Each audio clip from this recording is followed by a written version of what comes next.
बिस्मिल्लाहिर्रहमानिर्रहीम। अस्सलाम वालेकुम। हमने स्टीरियो केमिस्ट्री स्टार्ट की हुई है, जिसमें हमने पिछले लेक्चर में सेंट्रल कायरलिटी वगैरह पढ़ी थी कि कायरल क्या होता है। कायरल कार्बन होता है जिसके जिसके साथ फोर जो डिफरेंट ग्रुप्स अटैच होते हैं वो कायरल कार्बन होता है। इसी तरीके से सेंट्रल कायरलिटी में हमने डिस्कस की थी कार्बन सी सेंटर होता है, एस सेंटर होता है, पी सेंटर और एम सेंटर। एम से आपको पता है मेटल होता है, पी से फास्फोरस, एस से सल्फर और सी से कार्बन। यानी ये अगर स्टीरियोजेनिक सेंटर के तौर पर एक्ट कर रहे हैं और उनके इर्द गिर्द फोर डिफरेंट ग्रुप्स लगे हुए तो वे सेंटर कायरलिटी में आते हैं। इसी तरीके से एक्सियल कायरलिटी में हमने एलीन्स, बायराइड्स, स्पायरोसाइक्लिक और हेलिकल कायरलिटी पढ़ी थी। और प्लेनर कायरलिटी में फिर मेटालोसिन, पेपर साइक्लोफेन, कॉन्स्टेंट कायरलिटी और ई साइक्लोऑक्टेन कायरलिटी वगैरह डिस्कस की थी। फिर हमने आर और एस के रूल्स पढ़े थे, एक लेफ्ट हैंड और एक हैंडेडनेस पढ़ा था यानी हैंड रूल, और एक और हमने पढ़ा था आर और एस के लिए यानी जिसके लिए डबल स्विच डांस मेथड पढ़ा था, जिसमें हमने 2 बार स्विचिंग करनी थी। जिनमें से अब एक ये वाला, एक पिछला लास्ट हमने एक मॉलिक्यूल डिस्कस किया था कि इसमें 2 स्टीरियोजेनिक सेंटर बन रहे हैं जैसे कि 2 कायरल कार्बन बन रहे हैं, जिसमें एक ये वाला कार्बन है और एक ये वाला कार्बन। इसको फिर हमने बताया था कि इसकी डायरेक्शन आर क्यों है और इसकी एस क्यों है। फिर हमने डायरेक्शन वाइज फिर हमने CIP रूल्स वगैरह के तहत पढ़े थे कि जैसे CIP रूल्स कहते हैं कि जो जितने ज़्यादा एटॉमिक नंबर होगा तो ये एटॉमिक मास जितना ज़्यादा होगा उस हिसाब से हमने डिस्कस किया था कि जिसका जितना ज़्यादा उन्हें प्रायोरिटी उस हिसाब से दी जाएगी। अब हम डिस्कस करने लगे थोड़ा सा यही मॉलिक्यूल दोबारा मैं आपको दिखा देता हूँ कि एक्सियल कायरलिटी वगैरह में हमने वैसे एक चीज़ ये भी पढ़ी थी। एक्सियल कायरलिटी में जैसे एलीन्स वगैरह होते हैं उसमें हमने पढ़ा था कि एक्सियल कायरलिटी होती है जब 2 कार्बन आपस में इकट्ठे जुड़े होते हैं, उनके साथ फिर एक कार्बन होता है।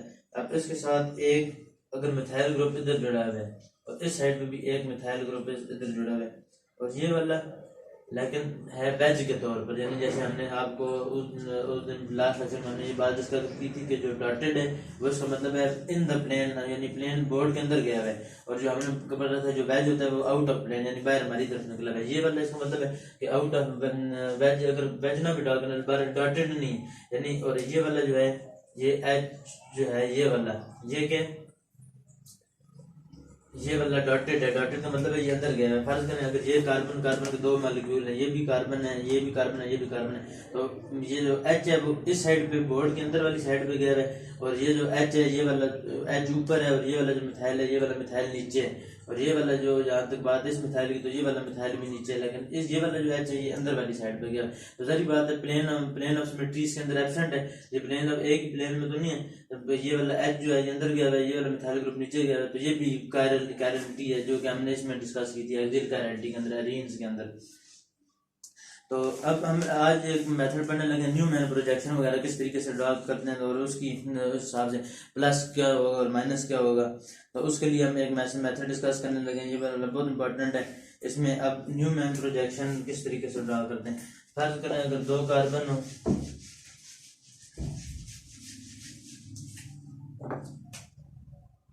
अगर एक इथेन मॉलिक्यूल कह देते हैं या जो कोई भी मेथड, तो उसके लिए एक न्यूमैन प्रोजेक्शन इस तरीके से ड्रा की जाती है। ये एक सर्कल ड्रा किया जाता है जो कि और एक दरमियान में कार्बन डाली जाती है। ये वाला जो कार्बन होता है ये वाली फ्रंट कार्बन होती है। फर्ज करो हमने इथेन को रिप्रेजेंट करना है। इथेन को रिप्रेजेंट करने का सारा से आसान तरीका ये है कि ये हमने इथेन ड्रा की C2H6, तो न्यूमैन प्रोजेक्शन इसको कहा जाता है, इस वाले मेथड को, यानी इस इथेन को हम इस तरीके से रिप्रेजेंट करना है। यानी इस साइड से देख रहे हैं हम, यानी इस साइड से जब हम देखेंगे तो ये वाली कार्बन जो होगी ये हमें फ्रंट नजर आएगी, और एक ये वाली कार्बन हमें फ्रंट नजर आ रही है।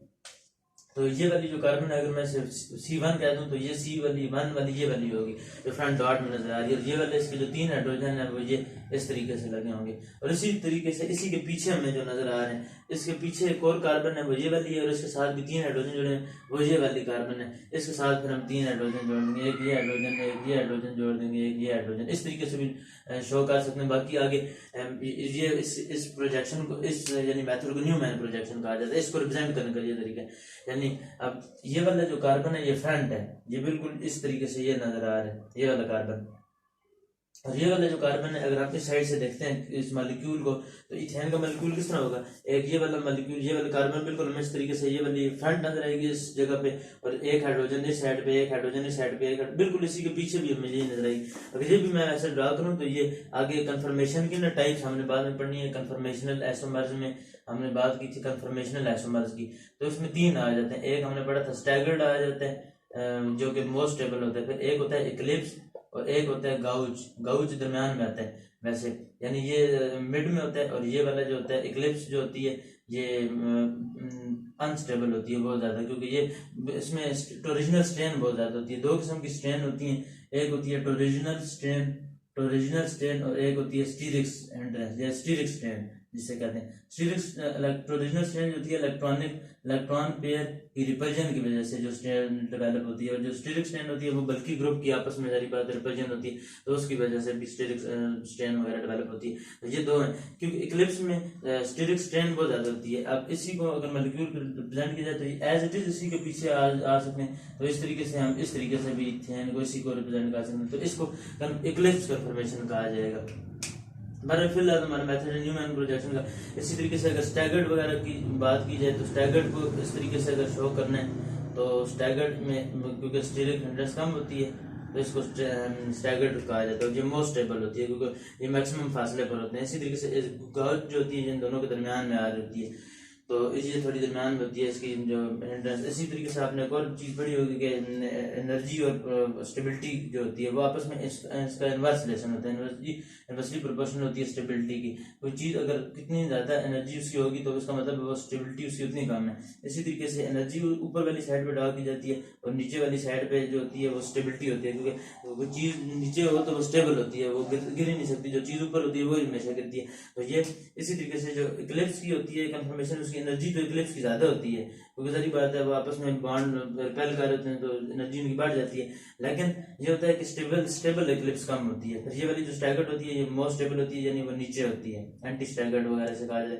और दरम्यान में गाउज जो होती है वो दरम्यान में आती है, उसकी एनर्जी दोनों के बराबर होती है। जो नीचे वाला है इसकी एनर्जी तो कम है लेकिन ये मोस्ट स्टेबल है। जो ज्यादा स्टेबल होता है वो नीचे होता है, जैसे जैसे ऊपर जाता जाए एनर्जी तो बढ़ी लेकिन स्टेबिलिटी कम होती जाती है। बहरहाल मेन मकसद तो ये कंफर्मेशन है हमारे तो बाद टॉपिक था। मेन चीज तो ये थी न्यूमैन प्रोजेक्शन बताना कि इथेन को इस तरीके से किस तरह लिखते हैं।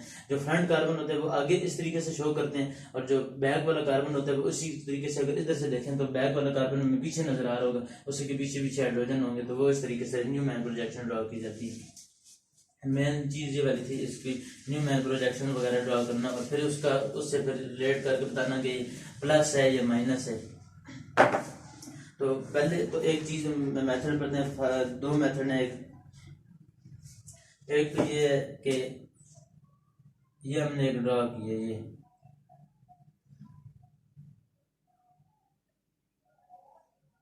एक कार्बन हो फ्रंट में, ये हाइड्रोजन भी ऊपर है और मिथाइल ग्रुप इधर नीचे है, और ये हाइड्रोजन है और एक ये एक CH3 है, CH carbon hydrogen bond CH3, जो सिंपल H कह देते हैं।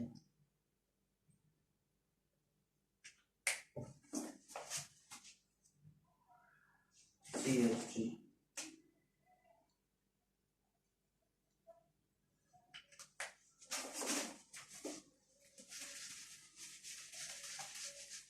और ये किसकी न्यूमैन प्रोजेक्शन है वो मैं अभी बताने लगा। ये एलियंस की है, कार्बन डबल बॉन्ड कार्बन और इसके साथ एक हाइड्रोजन ऊपर और एक मिथाइल ग्रुप इधर नीचे और एक ये हाइड्रोजन और एक ये मिथाइल ग्रुप। अब इसमें कितने कार्बन है, हम अगर फर्ज करो अगर इसी की न्यूमैन प्रोजेक्शन ड्रॉ करनी हो, ये एक मॉलिक्यूल है एलियंस का, इसके अंदर आपको पता है एक्सियल सिमेट्री होती है, तो इस वजह से सिमेट्री होने की वजह से एक्सियल सिमेट्री वगैरह इसके अंदर एक्सियल कैरेलिटी वगैरह होती है। अब देखा जाए तो इसको मॉलिक्यूल्स को इस साइड से देखा जाए, इस साइड से लेफ्ट हैंड, यानी मैं फिलहाल इस मॉलिक्यूल के वो वाली राइट हैंड साइड बनती है, ये वाली लेफ्ट में लेफ्ट हैंड साइड से देख रहा हूँ, ये वाली कार्बन में फ्रंट में नजर आएगी, ये वाली कार्बन ये वाली कार्बन फ्रंट पे नजर आएगी। इसकी न्यूमैन प्रोजेक्शन ड्रा करने के लिए हम पहले ये इस तरीके से ड्रा कर देंगे। सारों से पहले मैं इसकी न्यूमैन प्रोजेक्शन आपको समझा देता हूँ। यहाँ पे इसको ड्रा करेंगे इस तरह, तो ये वाली कार्बन हमें फ्रंट पे नजर आ रही होगी। अगर हम इसको देखें तो ये वाली कार्बन जब हमें फ्रंट पे नजर आएगी तो इसका एक मॉलिक्यूल है जो कि ये वाला जो मॉलिक्यूल है ये वाला, वो मैंने आपको इससे बता देता हूँ। ये वाला एक कार्बन है और ये वाला दूसरी कार्बन और एक ये कार्बन है। इसका एक मॉलिक्यूल है जो कि H अंदर वाली साइड पे गया है इधर, और ये वाला जो मिथाइल ग्रुप है वो है इस साइड पे। इन्होंने वेज को, हाँ ये वाला वेज है ना, इसको वेज शो कर देते हैं। अब ये वाला एलीन है एक, ये वाला कार्बन है, ये में जो फ्रंट पे नजर आ रहा है बिल्कुल, हम उस साइड से भी फ्रंट ले सकते हैं, साइड से भी। पर पहले तो इसको देख लेते हैं। ये वाला एक कार्बन है और एक ये कार्बन है और एक ये कार्बन है। ये वाला हाइड्रोजन जो है ये अंदर वाली साइड पे गया है, और ये वाला जो मिथाइल ग्रुप है ये वाला गया है बाहर वाली साइड पे। ये वाला मिथाइल ग्रुप समझ लो ये रेड मार्कर है, मिथाइल ग्रुप समझ लो ये रेड मार्कर है, क्योंकि ये वेज पे है। तो वेज का मतलब है यानी ये बाहर वाली साइड पे गया है, और ये वाला जो हाइड्रोजन है ये इन द बोर्ड है यानी वो अंदर गया है। अब एक चीज तो ये है कि जब इस मॉलिक्यूल को हमने रोटेट करना है, दो चीजें करनी है मैं आपको समझा रहा हूँ। पहले तो न्यूमैन की प्रोजेक्शन ड्रा करनी है, हाइड्रोजन अंदर वाली साइड पे गया है और मिथाइल ग्रुप बाहर वाली साइड पे गया है। तो इसको जब रोटेट करेंगे तो रोटेट करके ये इस साइड पे हो जाएगा। इसका मतलब है हाइड्रोजन जो होगी वो इस साइड पे आ जाएगी, और जो मिथाइल ग्रुप होगा जो वेज पे था वो तो ये था, रेड वाला को हमने मिथाइल ग्रुप कहा था, वो तो राइट साइड पे आ जाएगा। बिल्कुल इसी तरीके से हमें मॉलिक्यूल को रोटेट करना है। देखो पहले मॉलिक्यूल इस तरह बड़ा होता है, हाइड्रोजन अंदर वाली साइड पे गई हुई है क्योंकि डॉटेड लाइन पे, और मिथाइल ग्रुप जो है वेज पे गया है यानी बाहर निकला है। इस मॉलिक्यूल को रोटेट करना है, इस तरह रोटेट करेंगे तो ये हाइड्रोजन जो होगा वो लेफ्ट हैंड साइड पे आ जाएगा, और जो मिथाइल ग्रुप होगा राइट साइड पे आ जाएगा। इस वजह से न्यूमैन प्रोजेक्शन में हमने इस तरह ड्रा किया। और बाकी ये वाला जो हाइड्रोजन है क्योंकि ये डॉट और वेज में तो है नहीं, तो इसको एज इट इज लिखेंगे कि हाइड्रोजन जो ऊपर है तो वो ऊपर ही रहेगा, जो ये रेयर कार्बन है जो बैक वाला है तो जो हाइड्रोजन है वो ऊपर है तो ऊपर रहेगा, और जो मिथाइल ग्रुप है वो नीचे है तो वो इस साइड पे नीचे ही रहेगा। अब इसकी न्यूमैन प्रोजेक्शन में दोबारा आपको बता देता हूँ। तो फ्रंट कार्बन, इसका फ्रंट कार्बन लिखते हैं पहले। फ्रंट कार्बन ये वाला लिख देते हैं, हाइड्रोजन जो है इसकी जो ये वेज वाला है वो इस साइड पे आ गया था लेफ्ट। मैंने आपको रोटेट करके बता दिया था कि ये पहले अंदर गया था, तो जब रोटेट करेंगे तो इस साइड पे आ जाएगा हाइड्रोजन। तो उसको इस तरीके से दरम्यान से शो करते हैं, तो हाइड्रोजन इस साइड पे आ जाएगा इसे डॉटेड इस तरीके। अब डॉट डालने की जरूरत नहीं भी, बेशक ना डालो क्योंकि हमने कर ही दी है प्रोटेक्शन, बता दी है मैंने, उसमें डॉट डालने की जरूरत नहीं। ये साइड पे आ जाएगा और इस साइड पे क्या आ जाएगा मिथाइल ग्रुप, क्योंकि हमने रोटेट करके मैंने आपको बता दिया था कि पहले मिथाइल ग्रुप इस तरीके से बाहर निकला है, तो जब रोटेट करेंगे तो उस साइड पे चला जाएगा। इस तरीके से रोटेट करना है तो वो मिथाइल ग्रुप ऊपर चला जाएगा। और ये वाला हाइड्रोजन जो रेयर कार्बन वाला है वो समझ लो, मैं इधर ड्रा कर दूं, रेयर कार्बन वाला हाइड्रोजन ऊपर है और मिथाइल ग्रुप नीचे है, तो ये वाला मिथाइल ग्रुप नीचे ही रहेगा, वो हाइड्रोजन ऊपर ही रहेगा। अब इसकी नंबरिंग दे देते हैं। इसकी नंबरिंग के आप दो तरीके हैं। एक तो नंबरिंग तो आपको समझ आ गई कि न्यूमैन प्रोजेक्शन ड्रा, ये पहले मेथड था। फिलहाल अभी तक हमने न्यूमैन प्रोजेक्शन ड्रा करना सीखा, फिलहाल न्यूमैन प्रोजेक्शन आ गई। अब देते हैं नंबरिंग। नंबरिंग सारों से पहले किसको देंगे कि पहले तो जो इन दोनों को दे देते हैं, जो फ्रंट कार्बन वाली है। फ्रंट कार्बन में नंबरिंग जरूरी बात है, इसको पहली मिलेगी क्योंकि मिथाइल ग्रुप का एटॉमिक नंबर ज्यादा है, वही CIP रूल्स के मुताबिक ही, और इसकी 1 मिलेगी और इसको 2 मिलेगी। तो इसके दो मेथड हैं, दो तरीके हैं नंबरिंग देने के। फिलहाल तो ये बात इधर तक तो मेथड था न्यूमैन प्रोजेक्शन ड्रा करने का, जो कि मैंने आपको बता दिया, वो अब खत्म हो गया। वो अब मैं इधर से अरेज कर रहा हूँ क्योंकि न्यूमैन प्रोजेक्शन ड्रा करने में आ गया। अब नंबरिंग स्टार्ट करने लगे। नंबरिंग स्टार्ट करने के लिए पहले सिर्फ फ्रंट कार्बन के दोनों चीजों को देखना। फ्रंट कार्बन का पहले वाला ये बनेगा और दूसरे वाला ये बनेगा। हमने सारे कार्बनों के इकट्ठे नहीं देखने, जैसे मैंने भी आपको बताया कि उस हिसाब से तो 1 ये बनता है और 2 ये वाला बनता है, ये वाला मिथाइल ग्रुप। लेकिन फिलहाल मैं दो मेथड इसके बताने लगूँ। पहला मेथड ये है कि पहले सिर्फ फ्रंट वाले कार्बन को देखा जाए तो वो फ्रंट कार्बन का 1 ये बनेगा और 2 ये बनेगा, क्योंकि मिथाइल ग्रुप का प्रोटॉन नंबर एटॉमिक मास ज्यादा है, हाइड्रोजन का कम है। अब और ये जो रेयर कार्बन है बैक वाली कार्बन, उसका 1 और 2 कौन सा बनेगा, उसका 1 और 2, 1 ये वाला बनेगा और 2 ये वाला बनेगा, 1 और 2। अब देखना जाए तो इस हिसाब से इसके दो तरीके हैं। पहले मेथड तो ये कि 1 2 3 और 4 के हिसाब से देखा जाए, और पहले मैं दूसरे मेथड के हिसाब से करा देता हूँ, 1 और 2 और 1 और 2।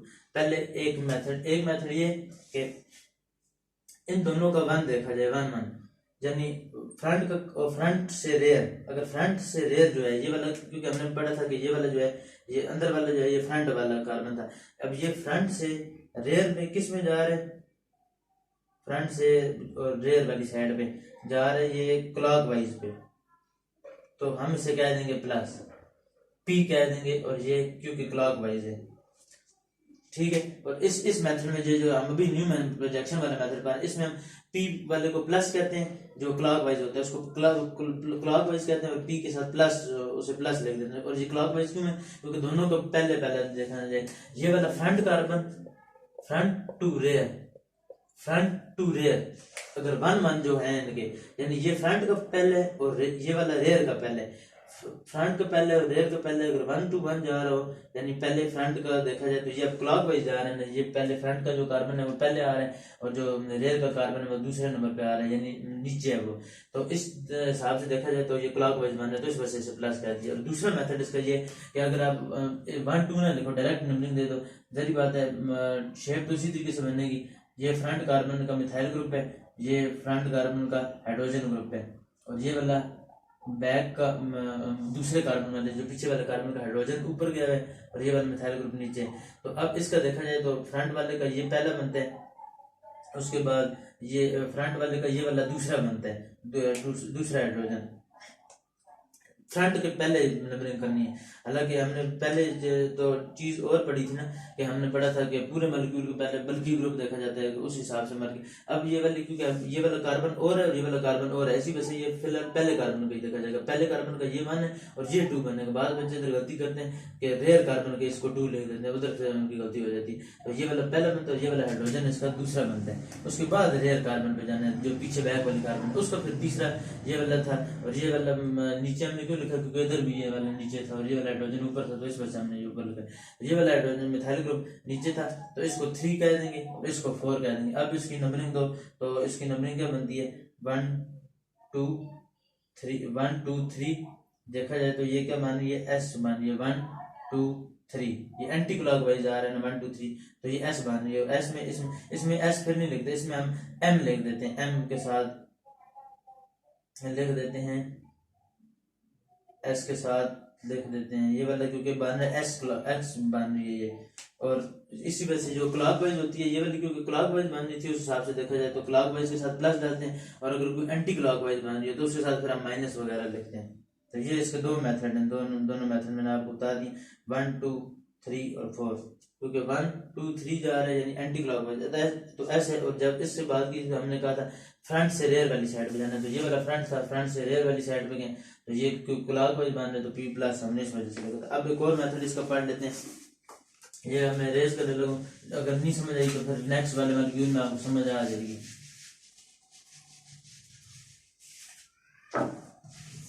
अब एक और मॉलिक्यूल है, अब इसी का भी देख लेते हैं। कार्बन डबल बॉन्ड है, इसी तरीके से कार्बन डबल बॉन्ड, इसकी जगह COOH लगा देते हैं, COOH, और इधर हाइड्रोजन लगा देते हैं, और डॉट और वेज नहीं शो करते हैं, सिंपल कार्बोक्सिलिक एसिड, यानी एक ऊपर है और एक नीचे। इधर एक डॉट से शो हुआ है, इसका मतलब है डॉट से शो हुआ है, तो इसका मतलब है हाइड्रोजन अंदर वाली साइड पे, ये वाला ऊपर है कार्बोक्सिलिक एसिड और ये वाला हाइड्रोजन नीचे है। लेकिन ये वाला क्योंकि डॉट लाइन में शो हुआ है, इसका मतलब ये वाला हाइड्रोजन अंदर गया है, और ये वाला मिथाइल ग्रुप क्योंकि वेज में शो किया हुआ है, तो इसका मतलब है ये वाला मिथाइल ग्रुप बाहर निकला है।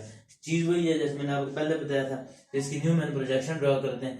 न्यूमैन प्रोजेक्शन में ये वाली कार्बन, अगर आप इसी साइड से हम देखते हैं, एक ही बंदा रूल रखे, इस साइड से अगर देखते हैं तो इस कार्बन, ये वाली कार्बन फ्रंट कार्बन है, जो कि ये फ्रंट कार्बन है, इसमें एक ये कर दिया, एक ये, इसमें एक बांध है, ये वाला करने की जरूरत नहीं, सिंपल। क्योंकि एक इसमें ये वाली फ्रंट कार्बन है, एक कार्बोक्सिलिक एसिड ऊपर है, वो हमने ऊपर शो कर दिया कार्बोक्सिलिक एसिड। ये हाइड्रोजन नीचे है, तो इसमें हाइड्रोजन हमने नीचे शो कर दिया, ठीक है। ये एक कार्बोक्सिलिक एसिड ऊपर है और ये वाला हाइड्रोजन नीचे है, तो हमने नीचे शो कर दिया। उससे इस साइड से अगर हम देखते हैं तो उससे अब रेयर कार्बन जो है, जो पीछे वाला जो कार्बन है, उसमें ये वाला हाइड्रोजन जो है, फर्ज कर लो ये वाला हाइड्रोजन अंदर गया हुआ है और ये वाला मिथाइल ग्रुप जो है ये वाला बाहर गया हुआ है, तो जब हम रोटेट करेंगे तो हाइड्रोजन इस साइड पे आ जाएगा और मिथाइल ग्रुप उस साइड पे चला जाएगा। यानी फर्स्ट करो, ये वाला मिथाइल ग्रुप है रेड वाला, और ये ब्लू मार्कर जो है ये हाइड्रोजन ये अंदर गया है, और ये वाला जो मिथाइल ग्रुप है ये बाहर। जब हम रोटेट करेंगे, क्योंकि रोटेशन करेंगे तो ये वाली चीज इस साइड पे आ जाएगी, तो हाइड्रोजन इस साइड पे आ जाएगा, मिथाइल ग्रुप उस साइड पे चला जाएगा। तो हमने भी इधर यही किया, ये वाला मिथाइल ग्रुप नहीं था, ये वाला कार्बोक्सिलिक एसिड है, तो आप कार्बोक्सिलिक एसिड समझ लीजिए। यानी बात वही है, हाइड्रोजन इसी साइड पे आएगा लेफ्ट साइड पर, ये मिथाइल ग्रुप जो है ये उस साइड पे अंदर चला जाएगा कार्बोक्सिलिक ग्रुप। तो इस साइड पे आ गया हाइड्रोजन और इस साइड पे आ गया कार्बोक्सिलिक एसिड, क्योंकि हमने रोटेट किए। तो अब ये वाला जो था ये वाला फ्रंट कार्बन था, क्योंकि ये वाला क्योंकि जो दरमियान में से अंदर से जा रहा है, जो बाहर निकले हैं वो वाले रेयर पीछे वाले कार्बन होते हैं। अब इसकी नंबरिंग करते हैं 1 2 3 4 के हिसाब से। 1 2 पहले फ्रंट कार्बन का 1 2 देखेंगे। फ्रंट कार्बन का 1 ये बन रहा है और फ्रंट कार्बन का जारी बात है 2 ये वाला बन रहा है, क्योंकि कार्बोक्सिलिक एसिड का प्रोटॉन नंबर प्रायोरिटी ज्यादा है। उसके बाद अब इन दोनों की प्रायोरिटी देखते हैं। इन दोनों में से प्रायोरिटी देखी जाए तो कार्बोक्सिलिक एसिड की फिर तीसरे नंबर पे बनती है, और इस रेयर कार्बन की ये वाला हाइड्रोजन ये चौथे नंबर पे। तो आप देखते हैं 1 2 3 इस साइड से जा रहा है, इसका मतलब है ये तो एंटी क्लॉकवाइज जा रहा है। एंटी क्लॉकवाइज वाले को एम कह देते हैं हम, या एम कह देते हैं, एस कह देते हैं, एम भी बोल सकते हैं क्योंकि एम नेगेटिव के लिए इस्तेमाल होता है। तो एम एस भी कह सकते हैं, S anti clockwise. Absolute configuration के हिसाब से देखा जाए तो एस है, वैसे देखा जाए तो नेगेटिव बनती है। अब इसकी एक और मॉलिक्यूल की देखते हैं, इसी की कार्बोक्सिलिक एसिड अगर दूसरे मेथड से देखा जाए तो अगर 1 और 2 वाले हिसाब से देखा जाए तो इस हिसाब से देखा जाए तो ये वाली एस बन रही है, और अगर प्लस माइनस वाले के हिसाब से देखा जाए तो क्या बन रही है, अगर 1 2 वाले हिसाब से देखा जाए, क्योंकि मैंने आपको बताया था दो मेथड है। एक तो ये 1 2 3 4 के हिसाब से देखा जाए, यानी फ्रंट का 1 2 लिखा जाए और दूसरे का फिर 3 4 लिखा जाए। और दूसरा मेथड मैंने आपको बताया था जिसमें 1 2 और 1 2 देखा जाता है। मैं इधर ही लिख देता हूँ, ये रेज नहीं करता ताकि जहन में दे, दोनों जब इकट्ठे लिखे होते हैं कंपेरिजन में फिर करना आसान हो जाता है। मैं इधर लिख देता हूँ हल्का सा एस, ये वाला एक मेथड था। अब दूसरा मेथड मैं इधर ही नीचे लिख रहा हूँ।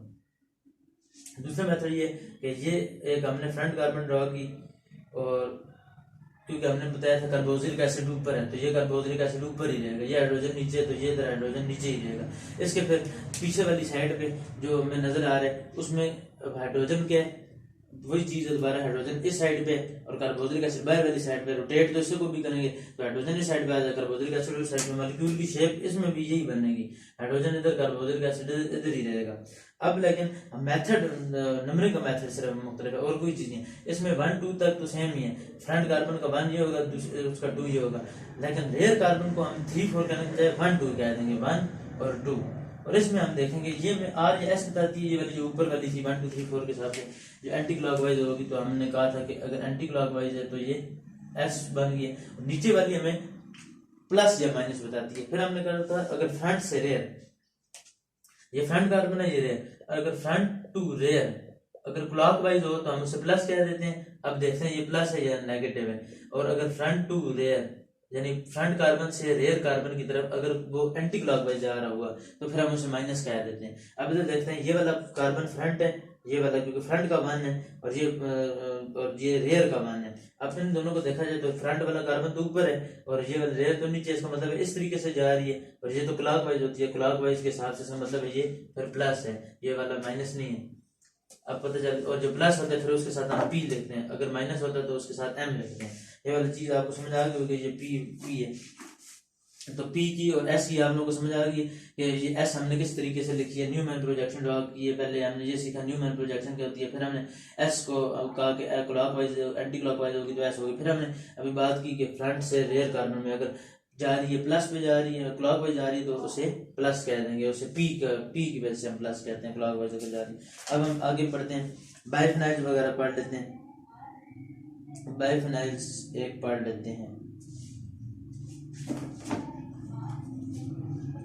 ये वाला होप आपको समझ आ गया कि हम ये वाली एरीन्स पढ़ी थी, हम फिलहाल एक्सियल कैरेलिटी को डिस्कस कर रहे हैं, उसमें हमने एरीन्स पढ़ा। अब हम इससे नीचे बाइराइल्स पे दोबारा जाते हैं। बाइराइल्स पे ये एक फिनाइल रिंग है यानी बेंजाइल रिंग, बेंजीन रिंग है, इसके साथ एक ये कार्बन लगी हुई है, एक ये और एक ये बेंजीन रिंग है और एक ये, और इसके साथ जो है वो ये वाली थोड़ी वेज टाइप शो की भी है। और तो इस तरीके से जो शो की होती है ना वो भी अब कायरल होती है, ये भी बाय राइज है और ये कायरलिटी के अंदर है। तो इस तरीके से जब इधर थोड़ी बोल्ड लाइन आ जाती है ये वाली ये वाली ये वाली, इसका मतलब होता है कि ये वाली जो चीज़ है ना ये वाली जो इसके साथ वेज के साथ है वो उसका मतलब है वो वाली फिर डॉटेड लाइन हो जाती है, वो अंडरस्टूड होता है। क्योंकि ये रूल है कि जो वेज वाले है वो अक्सर वो हमेशा डॉटेड के साथ आते हैं ज़्यादातर। तो वो ये लिखने का टू मेथड है। फर्ज करो अगर किसी के साथ ये वेज लिखा हुआ है और ये वाला लिखा हुआ है तो इसका मतलब है मॉलिक्यूल्स ठीक लिखा हुआ है। अगर डॉटेड वाला इधर लिखा हुआ है साथ ये वाला लगा हुआ है इधर भी लिखा हुआ है और वेज वाला इधर लगा हुआ है, अक्सर वो देखा जाए तो वो किस्म का गलत होता है। इस तरीके से ये अक्सर जो वेज वाले और इसमें तो चलो एक कार्बन है, इन केस में जो वेज वाले और डॉटेड वाले होते हैं वो इकट्ठे लिखे जाते हैं। तो इसका मतलब है ये वाला वेज है तो ये अंडरस्टूड है कि ये वाला डॉटेड में, हालांकि वो अगर ना भी शो करे क्योंकि इस मॉलिक्यूल में शो नहीं किया होता। अच्छा बहरहाल इसमें अब इसका क्या मतलब है कि ये वाला एक फिनाइल रिंग है, ये वाला जो मिथाइल ग्रुप है ये एक ऊपर लगा है। फर्ज करो ये मैं ड्रा करूँ, ये वाला एक फिनाइल ग्रुप है, ये वाला एक ये वाली जो बेंजीन रिंग है ये जो मिथाइल ग्रुप ऊपर जुड़ा हुआ है इसका मतलब ये इस तरीके से ऊपर जुड़ा हुआ है। और आगे ये वाला जो फिनाइल रिंग है ये पूरा, इसका मतलब है ये वाली चीज बाहर निकली हुई है इस तरीके से, ये वाले जो 3 कार्बन है वो इस तरीके से, इसका मतलब है इस तरीके से बाहर निकले हुए इधर। और ये वाले जो ये वाला आगे जो ऊपर वाले 1 2 और 3 कार्बन है वो इसका मतलब है कि यानी ऊपर वाले ये जो 2 कार्बन है और क्योंकि ये वाला जो बॉन्ड है वो इस अंदर साइड पे गया हुआ है यानी इस तरीके से गया हुआ है। अब आपको समझ आ गई होगी कि ये वाली अगर मैं शेप इसकी इस तरह ड्रा करूं तो इसका मतलब है कि ये वाला एक बेंजीन रिंग है और ये वाला मिथाइल ग्रुप ऊपर जुड़ा हुआ है और ये वाला जो है ये वाले 3 कार्बन जुड़े हुए हैं, ये वाले 3 कार्बन और ये यानी ये वाले जो 2 कार्बन बन जाते हैं ये इस साइड पे बॉन्ड है और ये वाले जो डॉटेड वाले हैं वो इसका मतलब है अंदर वाली साइड पे गए। अब इस मॉलिक्यूल को अगर रोटेट करें तो पहले रोटेट करें तो इसका मतलब है ये वाले जो 2 बॉन्ड होंगे, ये वाले जो 2 कार्बन होंगे, ये वाले रोटेट करने से ये वाले क्योंकि अंदर गए हैं तो रोटेट करने से इस साइड पे आ जाएंगे और ये वाले जो बॉन्ड जो बोर्ड में हुए हैं वो क्योंकि बाहर ये इस साइड पे निकले हैं तो रोटेट करने से राइट हैंड साइड पे चले जाएंगे। ये आपको समझ आ गई होगी। तो जो अंदर वाली चीज होती है जब इसको रोटेट करते हैं इस तरीके से तो वो जो अंदर वाली चीज होती है वो लेफ्ट साइड पे चली जाती है और जो बाहर वाली चीज होती है वो राइट साइड पे चली जाती है। ये वाला तो नीचे का नीचे ही रहेगा और ये वाला जो ऊपर है वो ऊपर ही रहेगा। अब इसकी न्यूमैन प्रोजेक्शन ड्रा करते हैं, अगर इसकी न्यूमैन प्रोजेक्शन ड्रा करते हैं तो ऊपर वाले पहले ये चीज पढ़ लेते हैं कि इसकी न्यूमैन अगर प्रोजेक्शन ड्रा करें तो ये वाला फ्रंट कार्बन है,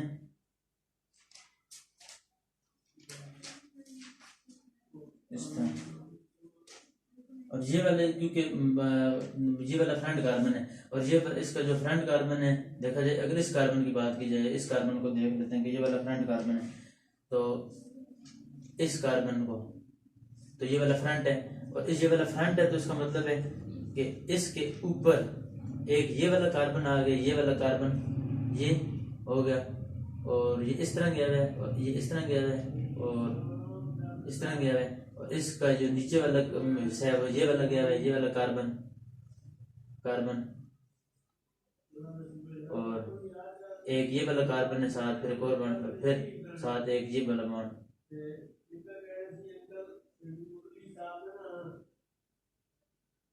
ठीक है, अब देखा जाए तो ये वाला एक जो रेयर कार्बन है, ये वाला पीछे वाला कार्बन, इस कार्बन को रेयर कार्बन, ये वाले कार्बन को फ्रंट कार्बन बोल देंगे, इस कार्बन को रेयर कार्बन। अब इसका मतलब है जो पीछे वाला कार्बन है उसके ये वाले जो 2-3 कार्बन थे वो तो अंदर वाली साइड पे गए हैं, जब अंदर वाली साइड पे गए हैं तो रोटेट करने से वो वाले इस साइड पे आ जाएंगे। इसका मतलब है ये वाले कार्बन 3 1 2 3 इस साइड पे आ गए 1 2 3 और ये वाले जो 2-3 कार्बन है देखा जाए तो वो वाली इस साइड पे आ गए, पीछे वाली साइड पे चले गए।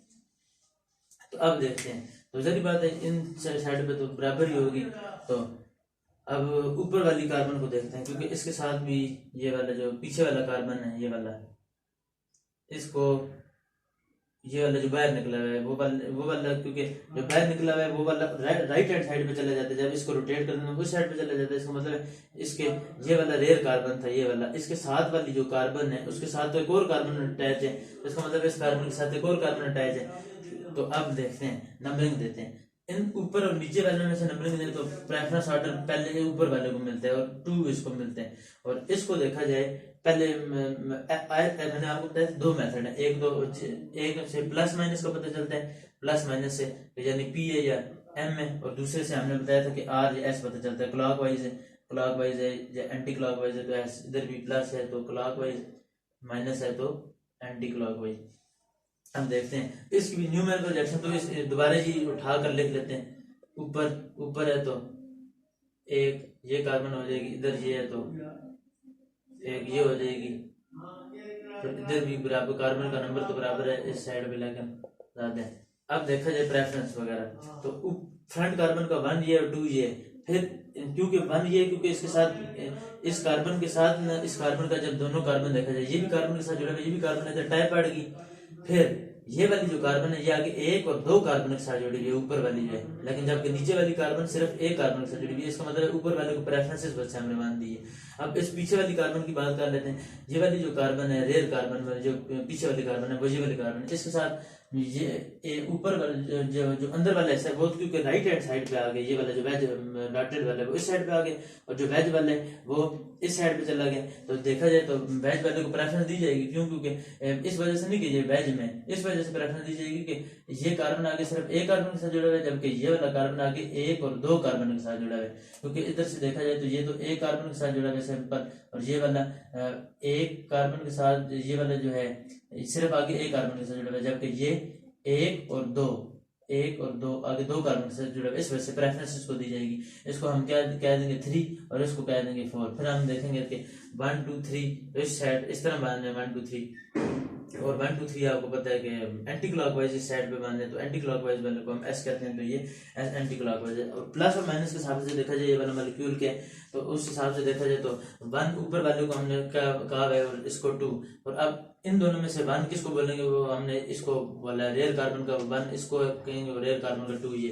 तो अब देखा जाए तो फ्रंट से रेयर पे जब जाएंगे तो ये तो क्लॉकवाइज मान रहे हैं क्योंकि पहले वाला ऊपर आ रहा है और रेयर कार्बन वाला नीचे आ रहा है, तो ऊपर से नीचे हम जा रहे हैं, तो ये तो क्लॉकवाइज डायरेक्शन मान लीजिए, क्लॉकवाइज मान लीजिए, तो इसका मतलब ये P प्लस वाला है, ये नेगेटिव वाला नहीं।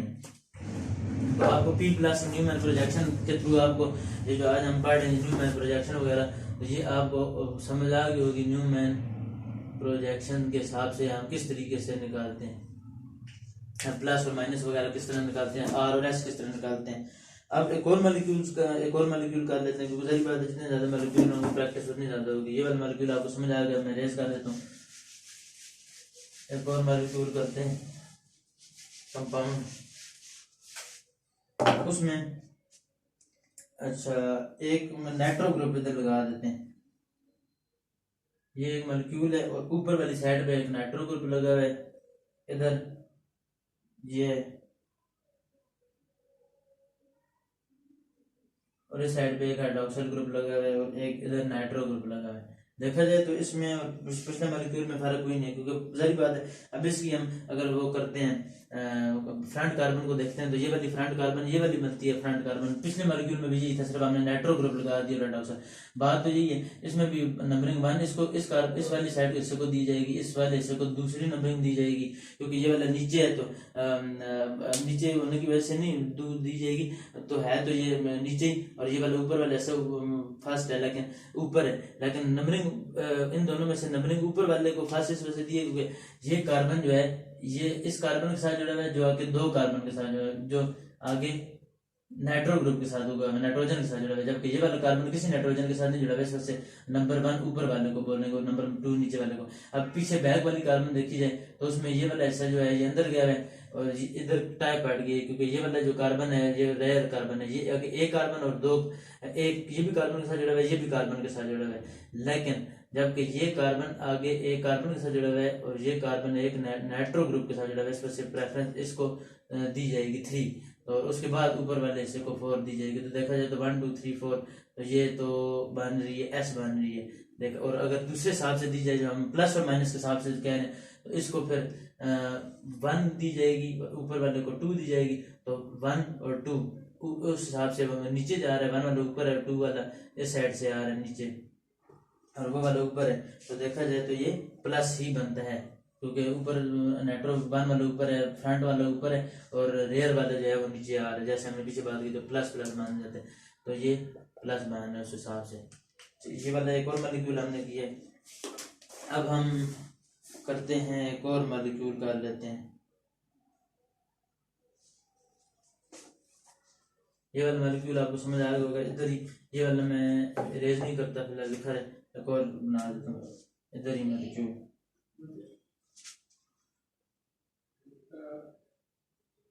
इधर ये वाला एक ड्यूटेरियम के साथ जुड़ा हुआ है और ये वेज में यानी ये बाहर निकला है, और ये आगे एक डॉटेड में हाइड्रोजन, इसका मतलब है ये जो हाइड्रोजन है ये अंदर गया है, और ये वाला आगे एक और कार्बन के साथ जुड़ा हुआ है, ये एक और कार्बन के साथ जुड़ा है, ये आगे ये कार्बोक्सिलिक एसिड और ये आगे एक हाइड्रोजन के साथ जुड़ा है।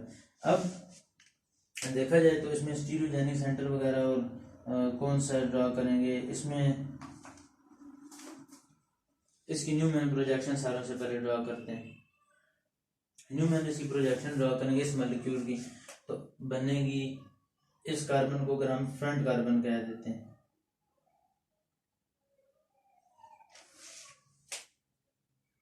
इस कार्बन को फ्रंट कार्बन कहेंगे और इस कार्बन को वेज कार्बन कहेंगे, क्योंकि ये वाला तो स्टीरियोजेनिक सेंटर नहीं होगा ये वाला, क्योंकि बाद वजह इसको स्टीरियोजेनिक सेंटर समझ सकते। ये वाला स्टीरियोजेनिक इस वजह से नहीं है क्योंकि ये आगे एक कार्बन और ये भी आगे एक कार्बन के साथ जुड़ा हुआ है जो कि सेम एक ही जैसे हैं, इस वजह से ये वाला तो कायरल सेंटर होगा नहीं। कायरल सेंटर एक ये वाला होगा और एक ये वाला पीछे वाला है, इसको ले लेते हैं क्योंकि ये एक इससे जुड़ा हुआ है, एक इससे जुड़ा हुआ है, आगे इधर एक डबल बॉन्ड भी है, लेकिन भारत इसको प्रेफरेंस देंगे, इसको ए कहेंगे। अब इस साइड से अगर हम देखते हैं तो न्यूमैन प्रोजेक्शन ऊपर क्या आ रहा है, एक ये वाला ऐसा आ रहा है, एक कार्बन दो कार्बन, एक कार्बन दो कार्बन, और ये वाला ऐसा आ रहा है, और साथ आगे ये वाला जो कार्बन है ये आगे एक ड्यूटेरियम के साथ जुड़ा हुआ है। ड्यूटेरियम का मतलब यानी ये जो बाहर निकला है। इसी तरीके से अगर बात की जाए इस कार्बन की, तो ये कार्बन आगे इस तरीके से एक कार्बन के साथ जुड़ा हुआ है। इसको सारी बातें लिखेंगे तो नीचे, क्योंकि ये वाला नीचे गया है, लेकिन एक ये वाला कार्बन हो गया, एक ये वाला कार्बन हो गया और एक ये कार्बन हो गया जो कि आगे हाइड्रोजन से भी जुड़ा हुआ है। हाइड्रोजन से वो अब अंडरस्टूड है कि इस साइड पे 12, लेकिन है तो जुड़ा हुआ तो हाइड्रोजन से। अब क्योंकि ये वाला कार्बन तो दोनों के साथ ही जुड़ा हुआ है देखा जाए तो। अब इस कार्बन की बात कर लेते हैं, ये कार्बोक्सिलिक एसिड ऊपर है तो ये सारी बात है, ये ऊपर ही रहेगा। कार्बोक्सिलिक एसिड ऊपर है इसमें,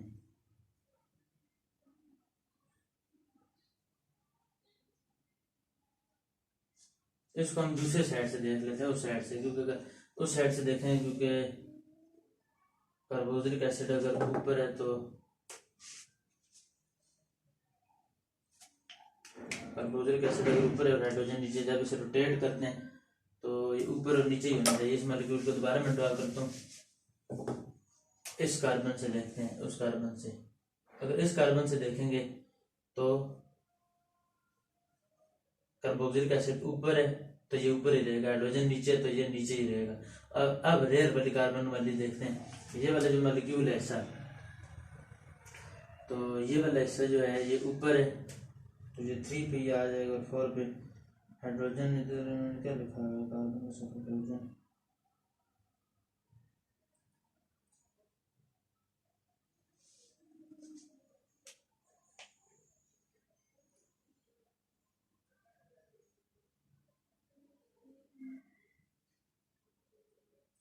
अच्छा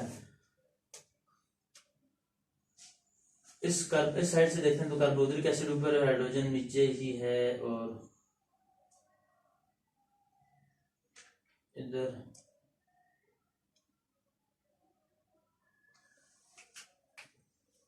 पहले मैं इसकी पूरी शेप बना देता हूँ। हाइड्रोजन कार्बोक्सिलिक एसिड को, इसी कार्बन को हम फ्रंट लेते हैं, इसी कार्बन को फ्रंट लेते हैं, और ऊपर वाला हिस्सा जो है ये वाला सारा गया हुआ है ये, और नीचे वाला हिस्सा गया हुआ है ये, और इसका कार्बोक्सिलिक एसिड रोटेट करेंगे तो ये वाली चीज़ हम कार्बोक्सिलिक एसिड इस साइड पे ले जाएंगे और हाइड्रोजन उस साइड पे ले जाएंगे। तो जब हाइड्रोजन उस साइड पे लेके जाएंगे तो इस साइड पे आ जाएगा और कार्बोक्सिलिक एसिड हमारे पास इस साइड पे आ जाएगा। जो रेयर कार्बन है। तो अब नंबरिंग प्रेफरेंस किसको दी जाएगी? प्रेफरेंस जरी बात है, ये ऊपर वाले को 1 कहा जाएगा और इसको फिर 2 कहा जाएगा, और इसको क्योंकि इसके साथ हाइड्रोजन जुड़ा हुआ है और ऊपर वाले के साथ ड्यूटेरियम जुड़ा हुआ है, ऊपर वाले को स्पेसिफाई, और 3 इसको इस वजह से बोला जाएगा कार्बोक्सिलिक एसिड जरी बात है प्रेफरेंस दी जाती है हाइड्रोजन के ऊपर। तो उस हिसाब से देखा जाए तो 1 2 3 तो ये बनती है आर कॉन्फ़िगरेशन बनती है। और देखा जाए एम क्यों बन रही है नेगेटिव, तो इसकी एम बनती है नेगेटिव, वो इस वजह से बनती है क्योंकि इसकी जो 1 और 2 है, ये फ्रंट की 1 और 2 है, और जो रेयर है उसकी जो फ्रंट और 1 और 2 है वो 3 और 4 जो है वो 1 और 2 हो जाएगी। सारी बात है 1 और 2। तो ये वाली जो रेयर कार्बन है यानी जो बैक वाली कार्बन है उसकी ये 1 होगी, और ये वाला जो हाइड्रोजन होगा ये 2 होगा। तो अब फ्रंट टू रेयर मूव करते हैं, ये वाली फ्रंट थी और ये वाली रेयर थी, फ्रंट से रेयर मूव करते हैं तो ये एंटी क्लॉकवाइज आ रही है, इस वजह से ये एम नेगेटिव होगा। ये वाला थोड़ा मुश्किल मॉलिक्यूल था। अब एक और मॉलिक्यूल की प्रैक्टिस कर लेते हैं, ये आपको समझ आ गया होगा। अब मैं इसको इरेज करने लगूँ। अब एक और मॉलिक्यूल करते हैं, उसमें इसे ये मॉलिक्यूल है जिसमें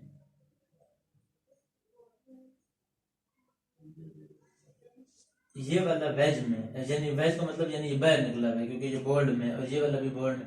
और मैंने आपको बताया था जो बोल्ड होता है वो अंडरस्टूड होता है उसके जो साथ वाला है वो वेज, वो डॉटेड लाइन में, और डॉटेड का मतलब है यानी वो अंदर गया, और ये वाली सब बाहर निकला है। ये जो स्पिरोसाइक्लिक वगैरह होते हैं ये इसी तरीके से होते हैं, यानी एक ये मॉलिक्यूल ये सीधे, तो अगला मॉलिक्यूल इस तरीके से, अगली जो अगला रिंग इस तरीके से होगा, इस तरीके से पहले वाला मॉलिक्यूल सीधा इस तरह खड़ा है, और दूसरा जो मॉलिक्यूल है ये वाला ये जो एक कार्बन है इस तरीके से बाहर निकली हुई है, और वो वाली जो कार्बन है वो अंदर गई हुई है, यानी इस तरीके से मॉलिक्यूल है ये। इसी तरीके से उससे अगला जो मॉलिक्यूल होगा वो फिर इस तरीके से सीधा होगा, इस तरीके से ये रिंग वगैरह चलती जाती है, एक रिंग सीधी खड़ी होती है, दूसरी रिंग इस तरीके से टेढ़ी होती है, फिर एक रिंग बात कर लो ये एक रिंग है और अगली रिंग ये वाली है इस तरीके से, उससे अगली रिंग जो होगी वो फिर सीधी होगी, उससे अगली रिंग जो होगी वो लेटी हुई होगी, इस तरीके से। अब देख लेते हैं एक ये वाला जो मॉलिक्यूल है इसमें इसके न्यूमैन प्रोजेक्शन ड्रा करते हैं। इसके ये वाला कार्बन जो है, ये वाला जरी बात है यही कार्बन है, एक स्टीरियोजेनिक सेंटर है यही कार्बन है, इसका ये वाला हिस्सा जो बाहर गया है, मैंने आपको वही चीज जो पुराना रूल है कि जो डॉटेड वाला है वो अंदर है और जो वेज वाला है जो बोर्ड में वो बाहर है। इसका मतलब है जब इसको रोटेट करेंगे तो डॉटेड वाला इस साइड पे आ जाएगा, वेज वाला उस साइड पे चला जाएगा। तो पहले तो इसकी न्यूमैन प्रोजेक्शन ड्रा करते हैं। ये वाला ऊपर वाला हिस्सा तो ऊपर ही रहेगा, ऊपर वाला हिस्सा ऊपर ही रहे, और नीचे वाला हिस्सा भी ये कार्बन और ये कार्बन इसी तरीके से रही है। अब ये वाला जो हिस्सा है ये वाला जो बन जाते हैं ये एक डबल बॉन्ड भी है इधर से, जब इधर डबल बॉन्ड है तो उसका मतलब ये एक डबल बॉन्ड के साथ अटैच हुआ है, क्योंकि ये वाली कार्बन तो फ्रंट कार्बन है, ये वाली जो कार्बन है वो ये वाली जो कार्बन है इसमें डॉट से शो करता है कि आपको समझ आ जाए वो ये वाली कार्बन है। उसके बाद ये वाली कार्बन जो है वो ये डबल बॉन्ड, इन दोनों में प्रेफरेंस साफ नजर आ रहा है कि ऊपर वाले को दी जाएगी। उसके बाद ये वाला जो डॉटेड वाले वो मैंने बताया था जो अंदर गया होता है, उसका मतलब है वो जब रोटेट करने पर वो लेफ्ट साइड पे आ जाएगा, तो वो हम इस तरीके से लिख देते हैं वो एक कार्बन है, और ये भी मॉलिक्यूल इधर भी एक डबल बॉन्ड मौजूद है, तो वो वाले इस साइड पे आ जाएगा, तो इस तरह लिख लेते हैं। और ये वाले जो वेज वाले जो बोल्ड वाले वो रोटेट करने पर वैसे बाहर निकला था, रोटेट करने पर राइट साइड पे चला जाएगा, इस तरीके से रोटेशन होगी, राइट साइड पे जाएगा तो एक ये कार्बन और एक ये कार्बन। अब इन दोनों में से प्रेफरेंस किसको दी जाएगी? ये फ्रंट कार्बन का 1 और 2 है, ये रेयर कार्बन का 3 और 4 ये हो गया, क्योंकि उसके बाद हमने फ्रंट के बाद हमने स्टार्ट करना, तो 1 2 3 उस हिसाब से देखा जाए तो ये क्लॉकवाइज आ रहा है, क्लॉकवाइज वाला आर होता है तो इसका मतलब ये आर है। और प्लस माइनस के हिसाब से देखा जाए तो अब मैं प्लस माइनस के हिसाब से जब हम देखते हैं तो फिर हम 3 और 4 नहीं लिखते, फिर हम 1 और 2 लिखते हैं, रेयर कार्बन के 1 और 2। फिर हम देखते हैं कि फ्रंट का कार्बन रेयर के कार्बन के साथ किस तरीके से जा रहा है। फ्रंट का कार्बन रेयर के कार्बन के साथ देखा जाए तो ये क्लॉकवाइज एंटी क्लॉकवाइज जा रहा है, वो इस तरीके से जा रहा है, तो इसका मतलब ये एम है जिससे हम कहते हैं नेगेटिव। तो ये आपको समझ आ गई होगी। अब हम एक और मॉलिक्यूल ड्रा करते हैं स्पिरोसाइकिल। हमने अभी तक अलीन्स पढ़े, बायरेज पढ़े, ये वाला जो हमने पढ़ा था ये स्पिरोसाइकिल है। अब हम हेलिकल पढ़ते हैं, कि हेलिकल वाले भी इंपॉर्टेंट होते हैं बहुत। ये वाला आपको समझ आ गई होगी स्पायरोसाइक्लिक की करेंटी किस तरीके से होती है। अब हम पढ़ते हैं हेलिकल की। वन मॉलिक्यूल में आर और एस दोनों बाज का कोई मॉलिक्यूल ऐसे होते हैं जिसमें एक का आर होता है दूसरा वाला एस होता है। बार इसमें हम हेलिकल पढ़ते हैं। हेलिकल में इस तरीके से होता है, एक स्प्रिंग टाइप जार होता है, एक ये रिंग है, एक ये रिंग है, एक ये रिंग है, फिर एक ये रिंग है, फिर आगे एक और रिंग के साथ ये जुड़ा है, ये आगे एक और रिंग के साथ जुड़ा है, और ये आगे एक और रिंग के साथ जुड़ा है। और ये वाला जो है ये वेज में है, यानी वेज का मतलब यानी ये बाहर निकला है, और ये वाला जो अंदर गया है। तो इस तरीके से जो मॉलिक्यूल होते हैं ये सारों से आसान होते हैं। ये जो देखने में तो ये सारों से मुश्किल है, लेकिन होते हैं ये सारों से आसान है। जो हेलिकल कैरेलिटी होते हैं, हेलिकल जिसमें स्प्रिंग होता है, बल्बैन वगैरह का पिछले लेक्चर में भी डिस्कस किया था। ये इस तरीके से अब देखना है कि जो वेज वाले हैं यानी जो बाहर निकला है वो डॉटेड वाली साइड से किस तरह जा रहा है। तो देखा जाए तो वो इस तरीके से जा रहा है एंटी क्लॉकवाइज, इस तरीके से चलते चलते। ये इस तरीके से रिंग है, जैसे स्प्रिंग होते हैं छोटे, चलते चलते ये इस तरीके से ये वाले चलते चलते ये ऊपर जा रहे होते हैं, जैसे स्टेयर्स वगैरह होती हैं। ये आपने बड़ी देखी भी होंगी, जो स्टेयर्स रूम जो स्टेयर्स होती हैं नीचे से ऊपर जा रही होती हैं। उसी तरीके से जो बल्बैन का स्प्रिंग होता है, इसी तरीके से आप लोगों ने देखी होगी जो स्क्रू वगैरह होते हैं, जो पेज वगैरह होते हैं, उसके बाहर भी रस्सी वगैरह अटैच होती है, तो वो भी इसी तरीके से ऊपर ऊपर जा रहे होते हैं। जो स्क्रू के ऊपर आपने देखा होगा, गौर से देखो, स्क्रू अगर मैं ड्रा करूँ तो आपने देखा होगा कि ये एक तो ये पेज होते हैं और बाकी ये इस तरीके से वो लगी हुई होती है उसके अंदर, तो आसानी से वो फिर अटैच हो जाते हैं। फिर इसी तरीके से जो पेज वगैरह भी खुलते हैं। तो ये इस साइड से जब हम देख के मूव करते हैं, वेज से डॉटेड लाइन वाली साइड से जाते हैं, तो ये साफ नजर आ रहा है कि ये एंटी क्लॉकवाइज जा रहे हैं। एंटी क्लॉकवाइज को फिर ये एस कह देते हैं। तो ये भी आपको समझ आ गई होगी हेलिकल कैरेलिटी किस तरीके से होती है। अब इसी तरीके से एक और कंपाउंड है, तो वैसे ये देखने में तो सारे से मुश्किल लग होते हैं, लेकिन हेलिकल वाले जो होते हैं ये सारों से आसान होते हैं। तो इसके अब ये वाला डॉटेड लाइन से शो कर देते हैं, और ये एक रिंग है इस तरीके से, तो इस तरीके से एक और ये रिंग लगा हुआ है, इसके साथ एक और रिंग लगा हुआ है, उसके साथ ये एक और रिंग लगा हुआ है, फिर एक और रिंग लगा हुआ है, बेंजीन रिंग जिसे हम बोलते हैं, ये और एक ये रिंग,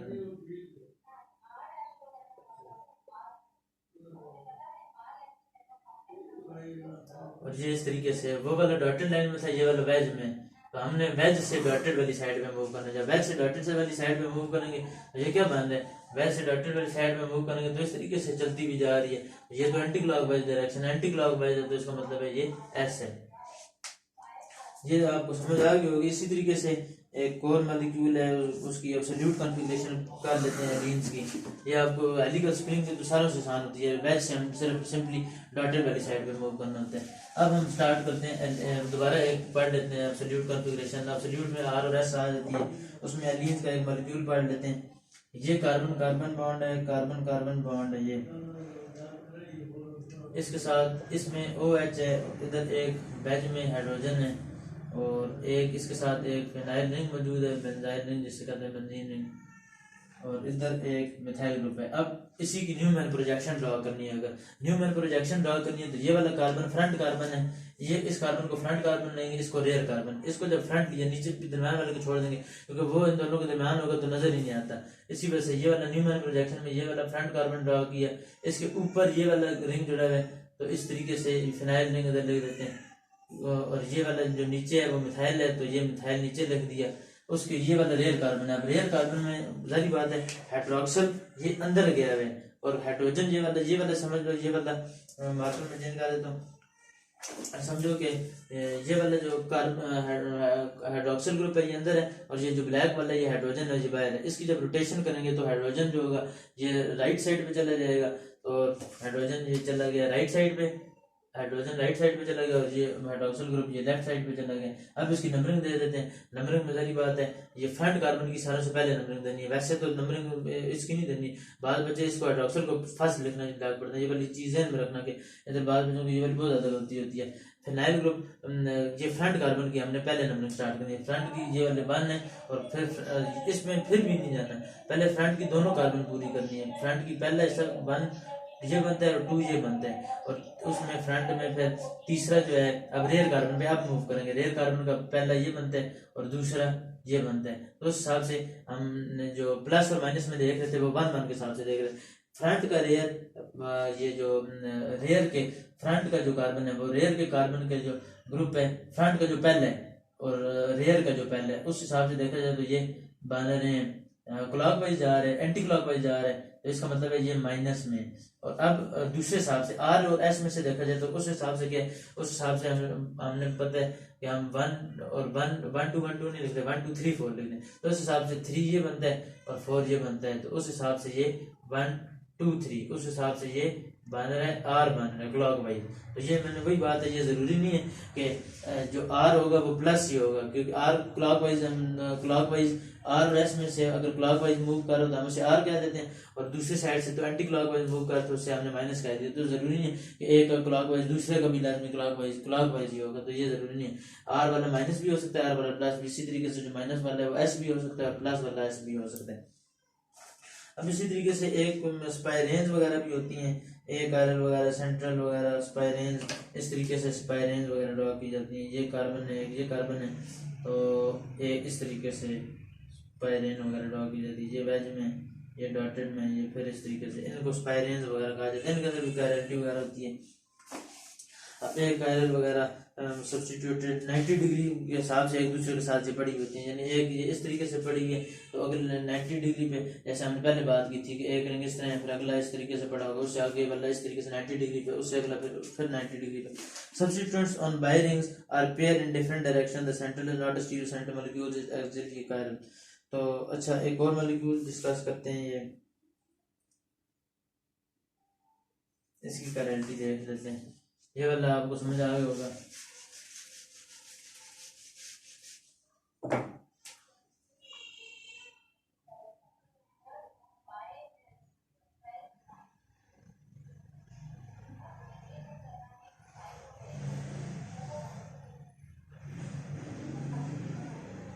ये वाला हाइड्रोजन है और ये वाला जो ऊपर गया है वो आयोडीन है, इधर जो लगा है वो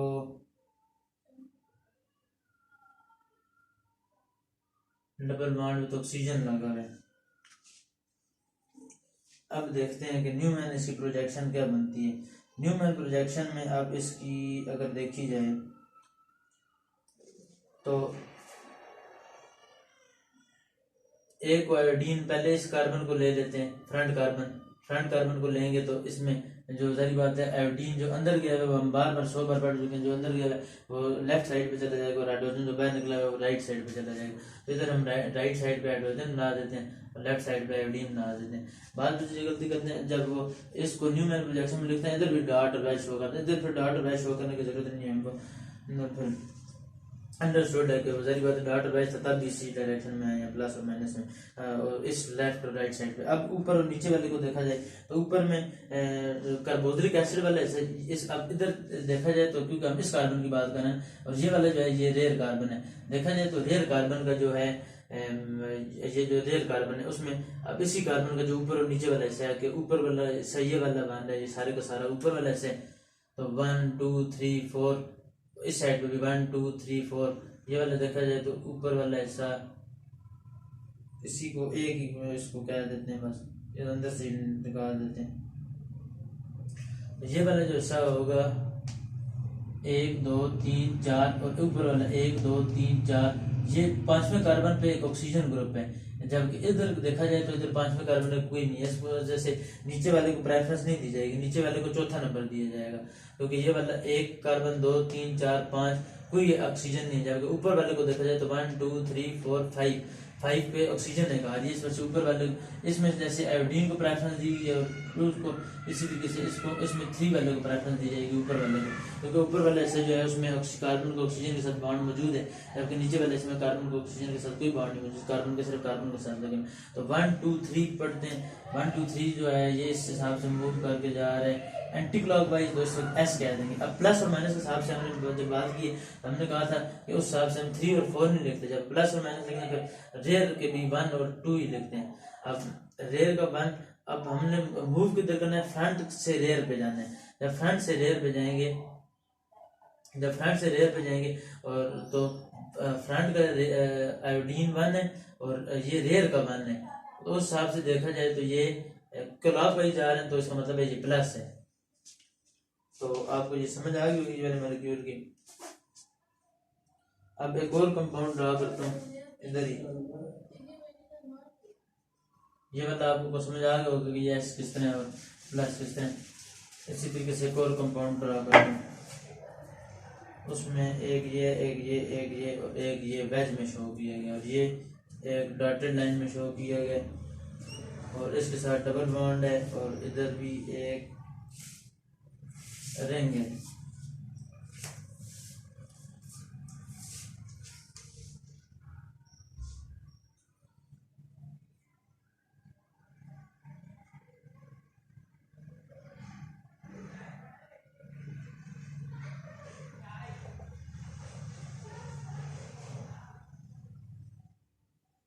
ये वाला थोड़ा लंबा मॉलिक्यूल हो गया, लेकिन चलो कर ही देता हूँ।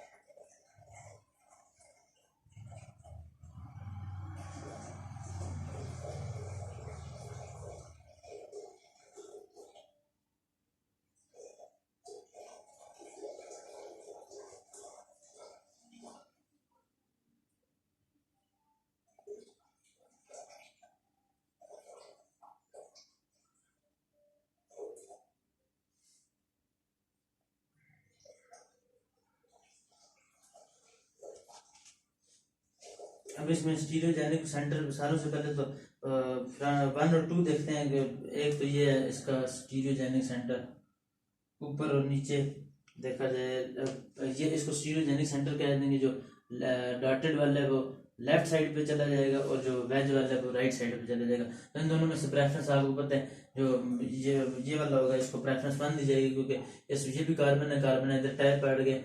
अब उसके आगे देखा जाए तो ये भी कार्बन है, ये भी कार्बन है, लेकिन ऊपर वाले क्योंकि डबल बॉन्ड के साथ जुड़ा हुआ है, डबल बॉन्ड है, तो ऊपर वाले को 1 बोला जाएगा, और जो डॉटेड वाले वो क्योंकि लेफ्ट साइड पे था तो वो इस साइड पे आ जाएगा ये, और जो दूसरे राइट साइड वाला जो वेज वाला है वो राइट साइड पे चला जाएगा, क्योंकि जो डॉटेड वाला है वो लेफ्ट साइड पे था तो वो लेफ्ट साइड पे, और इसको प्रेफरेंस दी जाएगी 1 और उसको प्रेफरेंस दी जाएगी 2, क्योंकि ये जो कार्बन है ये डबल बॉन्ड के साथ जुड़ा हुआ है, जबकि इस वाली साइड पे वो कार्बन के साथ डबल बॉन्ड नहीं।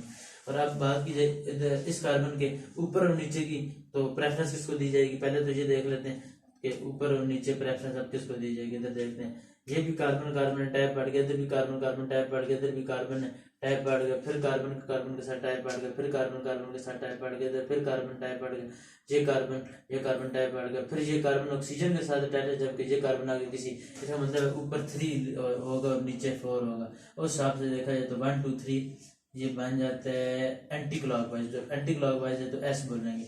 अब दूसरे हिसाब से प्लस और माइनस के हिसाब से देखा जाए तो 3 और 4 नहीं लिखते, बल्कि 1 और 2 लिखते हैं। और किस तरीके से मूव करते हैं, फ्रंट के कार्बन की रेयर कार्बन के साथ, फ्रंट कार्बन का रेयर कार्बन के साथ जब हम मूव करेंगे तो उस हिसाब से ये बनता है क्लॉकवाइज, तो इस वजह से इसका नाम हो जाएगा प्लस।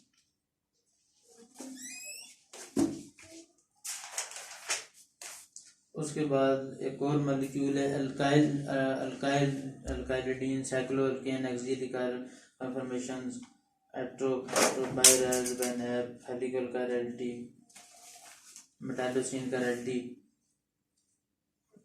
उसके बाद हाइड्रिन नाइडेंस डिकैलिन्स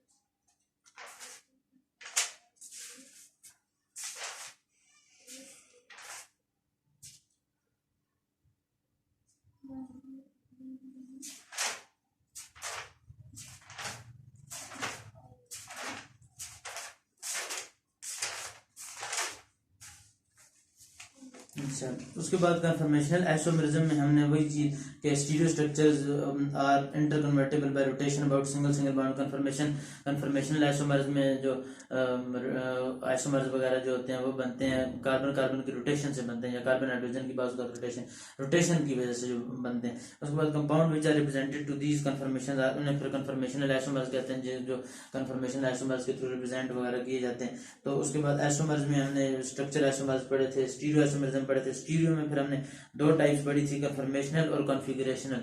कॉन्फ़िगरेशन में ज्योमेट्रिकल और ऑप्टिकल आइसोमरिज्म होते हैं। तो ऑप्टिकल आइसोमरिज्म में फिर डेक्स्ट्रोरोटेटिव और लेवल रोटेटिव होते हैं। डेक्स्ट्रोरोटेटिव होते हैं जो प्लेन पोलराइज लाइट को क्लॉकवाइज रोटेट करते हैं, और लेवल रोटेटिव होते हैं जो एंटी क्लॉकवाइज रोटेट करते हैं प्लेन पोलराइज लाइट को। उसके बाद ज्योमेट्रिकल आइसोमरिज्म में हमने सिस ट्रांस पढ़े थे, या और उसके बाद और भी हमने मुख्तलिफ बातें पढ़ी थी ज्योमेट्रिकल आइसोमरिज्म। कंफर्मेशन में फिर गाउच होता है, स्टैगर्ड होता है और इक्लिप्स होता है। मैंने आपको बताया था कि इक्लिप्स उसके सारों में ज़्यादा अनस्टेबल होता है, क्योंकि हाइड्रोजन बिल्कुल एक दूसरे के पीछे होते हैं। तो टोरिजिनल स्टेट ज़्यादा होती है, इलेक्ट्रॉनिक रिपल्जन ज़्यादा होती है, non pair repulsion, electronic repulsion और टोरिजिनल स्टेट ज़्यादा होने की वजह से वो उसकी एनर्जी बढ़ जाती है, जिसकी वजह से वो अनस्टेबल होती है। जबकि जो स्टैगर्ड वगैरह होते हैं उनकी स्टेबिलिटी बहुत ज़्यादा होती है, क्योंकि वो थोड़े दूर होते हैं तो रिपल्जन वगैरह कम होती है, जिसकी वजह से वो स्टेबल होते हैं। जबकि गॉज जो होते हैं वो दोनों के दरमियान में आ रहे होते हैं। उसके बाद कार्बन की जो डबल बॉन्ड में, तो आपको पता है रोटेशन पॉसिबल नहीं होती, तो कार्बन सिंगल बॉन्ड में ही होती है। तो डबल बॉन्ड में फिर क्योंकि रोटेशन नहीं होती, और geometrical isomerism E Z P या एम, जैसे हमने भी पढ़ा था पी और एम पढ़ा, जैसे पी वाले को पॉजिटिव कहते हैं, एम वाले को नेगेटिव कहते हैं। और सिस और ट्रांस वगैरह फिर होते हैं जो डबल बॉन्ड में। फिर डबल बॉन्ड में हमने पढ़ा था अगर दोनों बल्कि ग्रुप्स अगर एक साइड में उसे सिस कह देते हैं, अगर बल्कि ग्रुप अपोजिट साइड पे हो तो उसे ट्रांस कह देते हैं। और जो ट्रांस पड़ा होता है वो ज़्यादा स्टेबल होता है, क्योंकि बल्कि ग्रुप के अपोजिट साइड में होने की वजह से स्टेरिक कंडक्स वगैरह कम होती है, स्टेरिक रिपल्जन वगैरह, इलेक्ट्रॉनिक क्लाउड रिपल्जन वगैरह कम होती है, जिसकी वजह से वो मोस्ट स्टेबल होते हैं, मैक्सिमम डिस्टेंस पे होते हैं। जबकि सिस क्योंकि एक साइड पे होते हैं दोनों बल्कि ग्रुप्स, तो इलेक्ट्रॉनिक रिपल्जन वगैरह ज़्यादा होती है, स्टेरिक रिपल्जन ज़्यादा होती है, जिसकी वजह से वो अनस्टेबल होते हैं ट्रांस की निस्बत। अब इथेन में rotation of one methyl group with respect to about carbon single bond give rise to infinite number of different conformation isomers. इसमें फिर मुख्तलिफ आइसोमर्स होते हैं। न्यूमैन प्रोजेक्शन भी ड्रा करने का एक तरीका है, 100 हर्ट्ज भी ड्रा करने का एक तरीका है। 100 हर्ट्ज भी मैं आपको बता देता हूँ। जैसे कि न्यूमैन हमने तो ड्रा करके देख लिए, न्यूमैन को इस तरीके से ड्रा की जाती है जैसे हमने अभी पढ़ी है कि एक फ्रंट कार्बन शो कर देते हैं। जैसे अगर इथेन है, इसकी न्यूमैन प्रोजेक्शन किस तरह ड्रा की जाएगी, इसकी न्यूमैन प्रोजेक्शन एक ये फ्रंट कार्बन है, इसी के पीछे ये वाली एक फ्रंट कार्बन है, हाइड्रोजन, इसी के पीछे एक और हाइड्रोजन, ये न्यूमैन प्रोजेक्शन ड्रा की जाएगी। ये वाला फ्रंट कार्बन है, ये वाले रेयर कार्बन के 3 हाइड्रोजन, ये हाइड्रोजन, ये इथेन की। इसी तरीके से 100 हार्स अगर इसी की ड्रा की जाए तो 100 हार्स इस तरह ड्रा करते हैं कि कार्बन के साथ ये बॉन्ड होता है, और इस साइड पे दो, एक हाइड्रोजन, ये एक हाइड्रोजन, ये एक ये हाइड्रोजन, और एक ये हाइड्रोजन, एक ये हाइड्रोजन, ये इसको 100 हार्स रिप्रेजेंटेशन करते हैं। इसको जैसे कि न्यूमैन कहते हैं, न्यूमैन प्रोजेक्शन मेथड, इसको कहा जाता है 100 हार्स।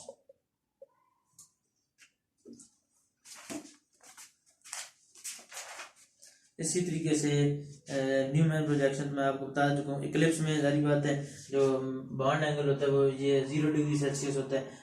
तो बॉन्ड एंगल कम होने की वजह से इसको डाइहेड्रल एंगल भी बोलते हैं। तो बॉन्ड एंगल जारी बात है 0 डिग्री सेल्सियस होता है, रिपल्जन ज़्यादा होती है इस वजह से। इक्लिप्स ये वाली जो है ये इक्लिप्स शेप है, उसमें कन्फर्मेशनल आइसोमर्स में एक आइसोमर होता है इसे इक्लिप्स कहा जाता है, जिसमें मैक्सिमम रिपल्जन होती है, स्टेरिक कंडक्स थोड़ी ज़्यादा होती है, रिपल्जन थोड़ी ज़्यादा हो रही होती है, जिसकी वजह से ये अनस्टेबल होती है। आगे आ जाता है इसी तरीके से स्टैगर्ड वगैरह, गॉज वगैरह आ जाते हैं। स्टैगर्ड में 60 डिग्री सेल्सियस का फासला होता है डायहेड्रल एंगल के दरमियान। जैसे कि अगर स्टैगर्ड ड्रा की जाएगी तो ये होगी स्टैगर्ड, एक ये हाइड्रोजन, एक ये हाइड्रोजन, एक ये हाइड्रोजन, इसमें आप मैक्सिमम फासले पे। एक और तरीका भी ड्रा करने का, उसमें इस तरीके से करते हैं, ये वाला ज़्यादा बेहतर है, ये हाइड्रोजन, ये हाइड्रोजन, ये हाइड्रोजन, ये फ्रंट कार्बन की और बैक वाली जो है ये इन दोनों के दरमियान 60 डिग्री का एंगल होता है। ये एक चीज़ है, इसमें 60 डिग्री सेल्सियस का तो रिपल्जन कम होती है स्टैगर्ड, इस वजह से ये ज़्यादा स्टेबल होती है। अब आगे पढ़ लेते हैं इथेन की स्टैगर्ड और कन्फर्मेशन में, यानी जब एक बॉन्ड का एंगल इक्लिप्स की वजह से जो रोटेशन होती है, जो एनर्जी वगैरह जो इक्लिप्स में जो चेंज आता है एनर्जी का, इक्लिप्स में एक डायहेड्रल एंगल की वजह से दो हाइड्रोजन के दरमियान जो होता है वो 4 किलो जूल पर मोल का डिफरेंस आता है, 4 किलो जूल पर मोल। अब इधर भी एक 4 किलो जूल पर मोल का डिफरेंस आएगा, इधर भी एक 4 किलो जूल पर मोल का डिफरेंस आएगा। अगर देखा जाए तो तीनों का मिला के टोटल 12 किलो जूल पर मोल आएगा डिफरेंस जो टोटल होगी। अब interaction within molecule due to different kind of atoms between electron pair, इसे कहा जाता है स्ट्रेन कहा जाता है। रिपल्जन एनर्जी, रिपल्जन की वजह से सारी बात एनर्जी में चेंज आएगा।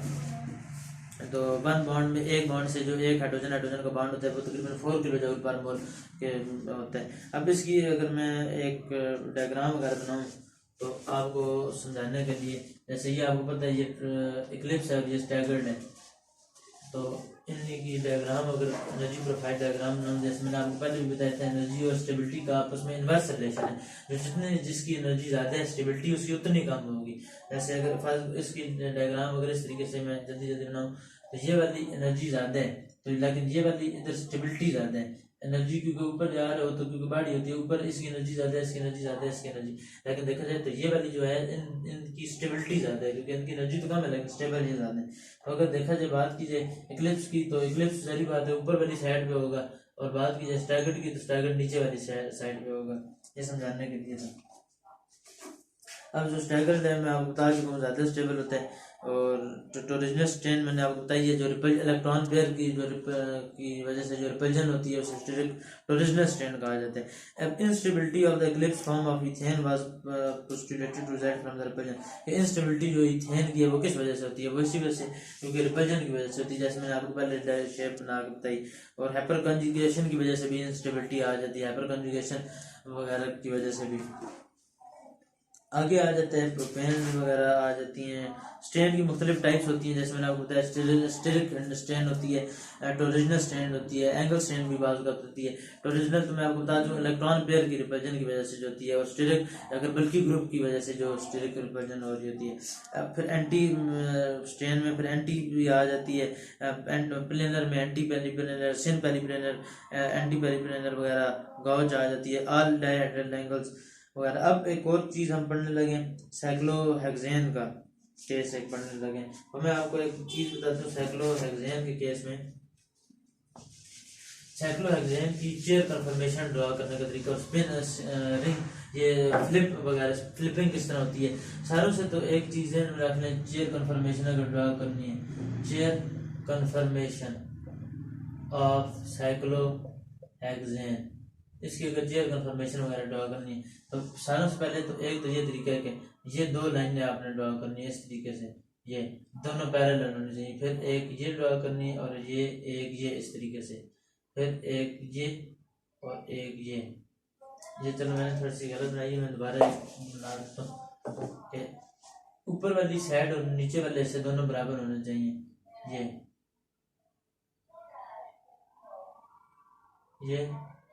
फिर ये और ये, यानी देखा जाए तो ये वाली लाइन और ये वाली लाइन पैरेलल होनी चाहिए, उसके बाद ये वाली लाइन और ये वाली लाइन पैरेलल होनी चाहिए, और ये वाली लाइन और ये वाली लाइन पैरेलल होनी चाहिए। पहले तो ये तरीका ड्रॉ करने का। दूसरी चीज़ कि इसे ये वाली चेयर कन्फर्मेशन होती है, उससे कहा जाता है, इसकी दो कन्फर्मेशन होती है साइक्लोहेक्सेन की में, एक चेयर कन्फर्मेशन होती है और एक बोर्ड कन्फर्मेशन होती है। चेयर कन्फर्मेशन में फिर फ्लिपिंग वगैरह भी होती है। पहले तो ये चेयर कन्फर्मेशन ड्रॉ करने का ये तरीका सीखेंगे, ये भी पैरेलल लाइन, ये भी पैरेलल लाइन, ये दोनों भी पैरेलल और ये। फिर ये वाला जो इसको बॉन्ड को कहा जाता है एक्सियल बॉन्ड, जो ऊपर और नीचे होते हैं एक्सियल कहा जाता है, और जो साइडों पे होते हैं इक्वेटोरियल पोजीशन कहा जाता है। अब इसको ड्रॉ करने का ये तरीका, एक्सियल सारों से पहले नीचे होगा, फिर ऊपर, फिर एक नीचे बॉन्ड, फिर एक ऊपर बॉन्ड, फिर एक नीचे बॉन्ड, फिर एक ऊपर बॉन्ड। ये तरीका है कि ये ड्रॉ करने का तरीका है कि एक्सियल बॉन्ड को पहले नीचे, फिर ऊपर, फिर नीचे, फिर ऊपर, फिर नीचे, फिर ऊपर। और दूसरी चीज इक्वेटोरियल किस तरह बॉन्ड ड्रॉ करना है। इक्वेटोरियल बॉन्ड ड्रॉ करने के लिए कि जब ये ड्रॉ किया ना तो ये वाला एक इस तरह हो जाएगा, ये अगर कोई और मार्कर और ब्लू वाला,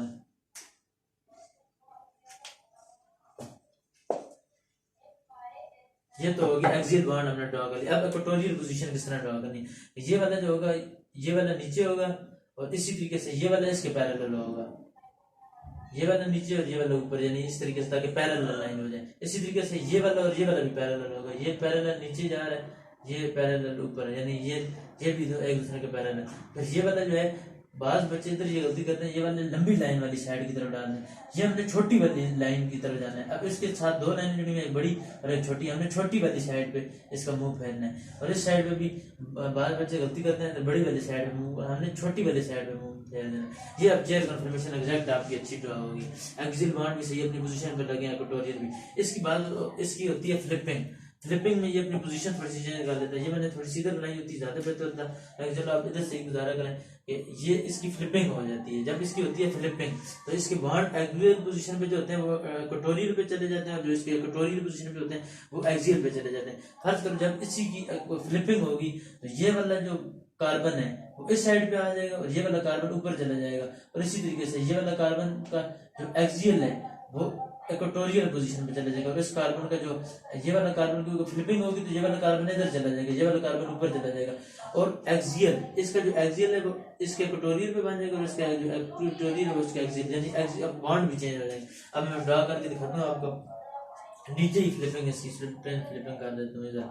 तो इसकी जब स्पिन फ्लिपिंग की जाएगी, तो पहले ये हमने जब बॉन्ड ड्रा किया था, तो मेन एक काम तो सारों का इधर तक बराबर करना है, ये वाली चीज तो दोनों की बराबर डालनी है, जैसे पहले हमने डाली थी। अब क्योंकि ये वाला कार्बन इधर हमने छोटी वाली साइड पे डाली थी, अब हम इस साइड पे बड़ी वाली लाइन डालेंगे, ऊपर वाली साइड पे बड़ी लाइन, और नीचे वाली साइड पे पहले बड़ी थी, अब नीचे वाली साइड पे इधर छोटी लाइन, और इस तरीके से बनेगी चेयर कन्फर्मेशन।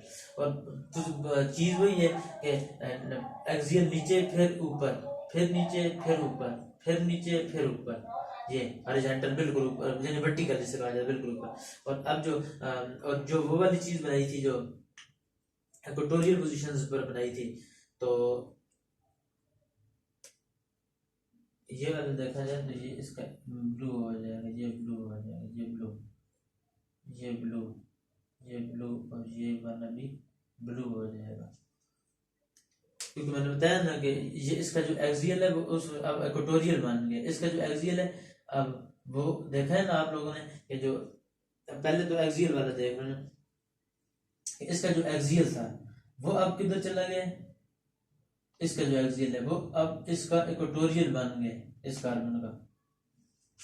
मैं और ज्यादा डिटेल से समझा दूंगा, पहले मैं इसकी ये ड्रा कर जो चीज कॉमन है। फिर ये वाला, इसका भी ये वाला जैसे हमने पहले ड्रा किया था कि ये वाला भी ऊपर जाएगा और ये वाला नीचे इस तरीके से पैरेलल, और ये वाला भी इस तरह, और ये वाला भी ऊपर, यानी ये दोनों भी एक दूसरे के पैरेलल। देखा जाए दोनों अंदर है, ये वाला भी दोनों बहन है। और इसी तरीके से ये वाला जो छोटी लाइन वाली साइड पे जाएगा, और ये वाला भी अपनी छोटी वाली साइड लाइन वाली साइड पे मुड़ेगा, इक्वेटोरियल यूनिट होगा। अब फर्ज कर लो अगर इस साइड पे अगर क्लोरीन था, अब ये तो फ्लिपिंग कहा जाता है, ये फ्लिप हो गया चेयर कन्फर्मेशन में फ्लिपिंग। अब मैं आपको एक चीज बताता हूँ कि इसमें भी बात कर, जब अगर फ्लिपिंग वगैरह हो तो आगे चीज आ रही है कि जो बल्कि ग्रुप हो अगर वो इक्वेटोरियल पोजीशन पे हो तो उसको प्रेफरेंस दी जाती है, वो ज्यादा स्टेबल होता है, यानी उस साइड में मूव करते हैं।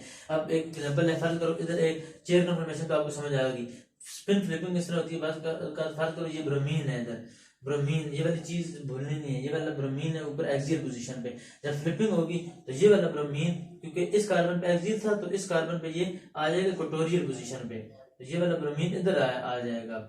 और इस कार्बन का जो इक्वेटोरियल था, फर्ज करो पहले तो ये समझना 1 सब्स्टिट्यूट ताकि आसानी से समझ, ये फ्लिपिंग हुई है, यानी इसका एक्सियल जो था अब इसका इक्वेटोरियल पोजीशन पर आ गया, ठीक है। और इन दोनों में से स्टेबल कौन सा होगा, इन दोनों में से स्टेबल ये वाला होगा। और इसका साइन से पता चलता है कि किस तरीके से साइन होगी ना, वो हम इस तरीके से डालते हैं, ये वाला इस साइड पे ज्यादा होगा, और क्योंकि ये इक्वेटोरियल पोजीशन पे। और स्टेबल क्यों है, क्योंकि बल्कि ग्रुप जब ऊपर आएगा, बल्कि ग्रुप जब ऊपर आएगा ये, तो सही बात है ये वाला हाइड्रोजन भी इस साइड पे भी ग्रुप अगर खोल के लिखें तो मिथाइल ग्रुप या हाइड्रोजन लिखें या कोई भी चीज लिखें, तो ये भी पूरा ग्रुप ऊपर आया होगा, ये भी आया होगा। इसकी और इसकी तीनों की रिप्रेजेंट होगी। जब टॉरिजनल रिपल्जन होगी, स्टेरिक रिपल्जन होगी, तो सारी बातें अनस्टेबिलिटी आ जाएगी। लेकिन ये इधर बल्कि ग्रुप क्योंकि इक्वेटोरियल पोजीशन पे तो रिपल्जन के चांसेस कम है, क्योंकि उस साइड पे तो कोई है ही नहीं, तो इस वजह से ये वाली ज्यादा स्टेबल होती है, क्योंकि कम स्ट्रेन होने की वजह से, पहली चीज। दूसरी चीज, जब एरो शो करना तो हमने जो ज्यादा स्टेबल होगा उसकी तरफ बड़ा एरो शो करना, यानी उस तरफ ज्यादा जा रहा है, फास्ट जा रहा है, और जिस साइड पे कम जा रहा है क्योंकि ये वाली कम है तो सारी बात ये कम बनेगा, तो इस साइड पे थोड़ा सा ये डाल देना छोटा एरो, यानी ये कम बन रहा है, ये वाला ज्यादा बन रहा है तो इस पे ज्यादा, इससे फ्लिपिंग कहा जाता है। तो ये चेयर कंफर्मेशन थी, आपको ये ड्रा करना भी आ गई होगी। अब दोबारा मैं बताता हूँ, साइक्लोब्यूटेन जो होता है वो रिंग शेप मॉलिक्यूल होता है, जिसका पकड़ एरिया 28 डिग्री होता है। इनमें 1,2 डाई सब्स्टिट्यूटेड, अब ये वाला जो है ये 1 मोनो सब्स्टिट्यूटेड है साइक्लोहेक्सेन, यानी कि जिसके साथ एक सब्स्टिट्यूएंट अटैच है। अब एक है 1 डाइब्रोमो, 1 डाइब्रोमो, अब यही है, इसी में 1 डाइब्रोमो का लेते हैं, यानी एक कार्बन के ऊपर ही दोनों ब्रोमीन हो। अब ये इसमें मैंने आपको बता दी ज्यादा बन रहे हैं, लेकिन अगर इधर भी ब्रोमीन हो और इधर भी ब्रोमीन हो तो इस साइड में भी दोनों ब्रोमीन आ जाएंगे, इधर भी ब्रोमीन इधर भी ब्रोमीन, तो फिर दोनों स्टेबल नहीं होंगे, फिर दोनों बराबर होंगे, जैसे वो मान रहे वैसे भी यही बनेगा, और फिर ये वाला एरो भी वाला चेंज हो जाएगा, एरो में सिर्फ सिंपली बराबर एरो आ जाएगा, जैसे इसका जा रहा है वैसे भी उसका भी वैसे ही जा रहा है। इन दोनों में से कोई भी स्टेबल नहीं है, क्योंकि दोनों बराबर हैं, यानी दोनों एक दूसरे के बराबर ही स्टेबल है। क्योंकि इसका जब एक्सियल है उसका इक्वेटोरियल बन जाएगा, इसका एक्सियल उसका इक्वेटोरियल बन जाएगा, क्योंकि ये कार्बन फ्लिपिंग के बाद इस साइड पे आ जाएगी, और एक्सियल और इक्वेटोरियल पोजीशंस भी आपस में चेंज होगी, ये वाला कार्बन भी इधर शिफ्ट होगा और एक्सियल और इक्वेटोरियल बॉन्ड वगैरह भी आपस में शिफ्ट होंगे। अब एक और चीज है 1 ब्रोमो 1 आयोडो साइक्लोहेक्सेन कह देते हैं, यानी इसको अगर हम कह देते हैं 1 आयोडो और 1 ब्रोमो, इधर अगर आयोडीन लिख दें और इधर ब्रोमीन लिख दें तो ये वाला ज्यादा स्टेबल है या इस साइड, क्योंकि अब ये जब स्पिन फ्लिपिंग होगी तो ये एक्सियल वाला इक्वेटोरियल पोजीशन पे चला जाएगा, आयोडीन इधर आ जाएगा, और इसका जो एक्सियल है इक्वेटोरियल है वो इसका क्या बन जाएगा, एक्सियल बन जाएगा, क्योंकि कार्बन तो ये वाली इधर आ गया और ये ब्रोमीन इक्वेटोरियल पे था, अब एक्सियल पे आ गया, तो इन दोनों में से कौन सा स्टेबल है। तो फिर सवाल वही चीज जो ये चीजें मैंने बताया कि जो इक्वेटोरियल पोजीशन पे अगर बल्कि ग्रुप हो, स्टेरिक इंडेक्स वगैरह टोरिजिनल स्ट्रेन कम होने की वजह से ये ज्यादा स्टेबल होता है, तो ये ज्यादा स्टेबल है, जिसकी बिना पर ये फ्लिपिंग होने की वजह से एरो ये वाला बड़ा इस साइड पे होगा, छोटा एरो साइड पे, यानी वो कम बन रहा है ये ज्यादा बन रहा है, ये फास्ट रिएक्शन हो रहा है। तो ये चीज थी। अब फिजिकल इसमें 1,3 डाई सब्स्टिट्यूटेड होते हैं। अब एक और चीज है बड़ी बहुत अहम है कि सिस और ट्रांस कौन से होंगे।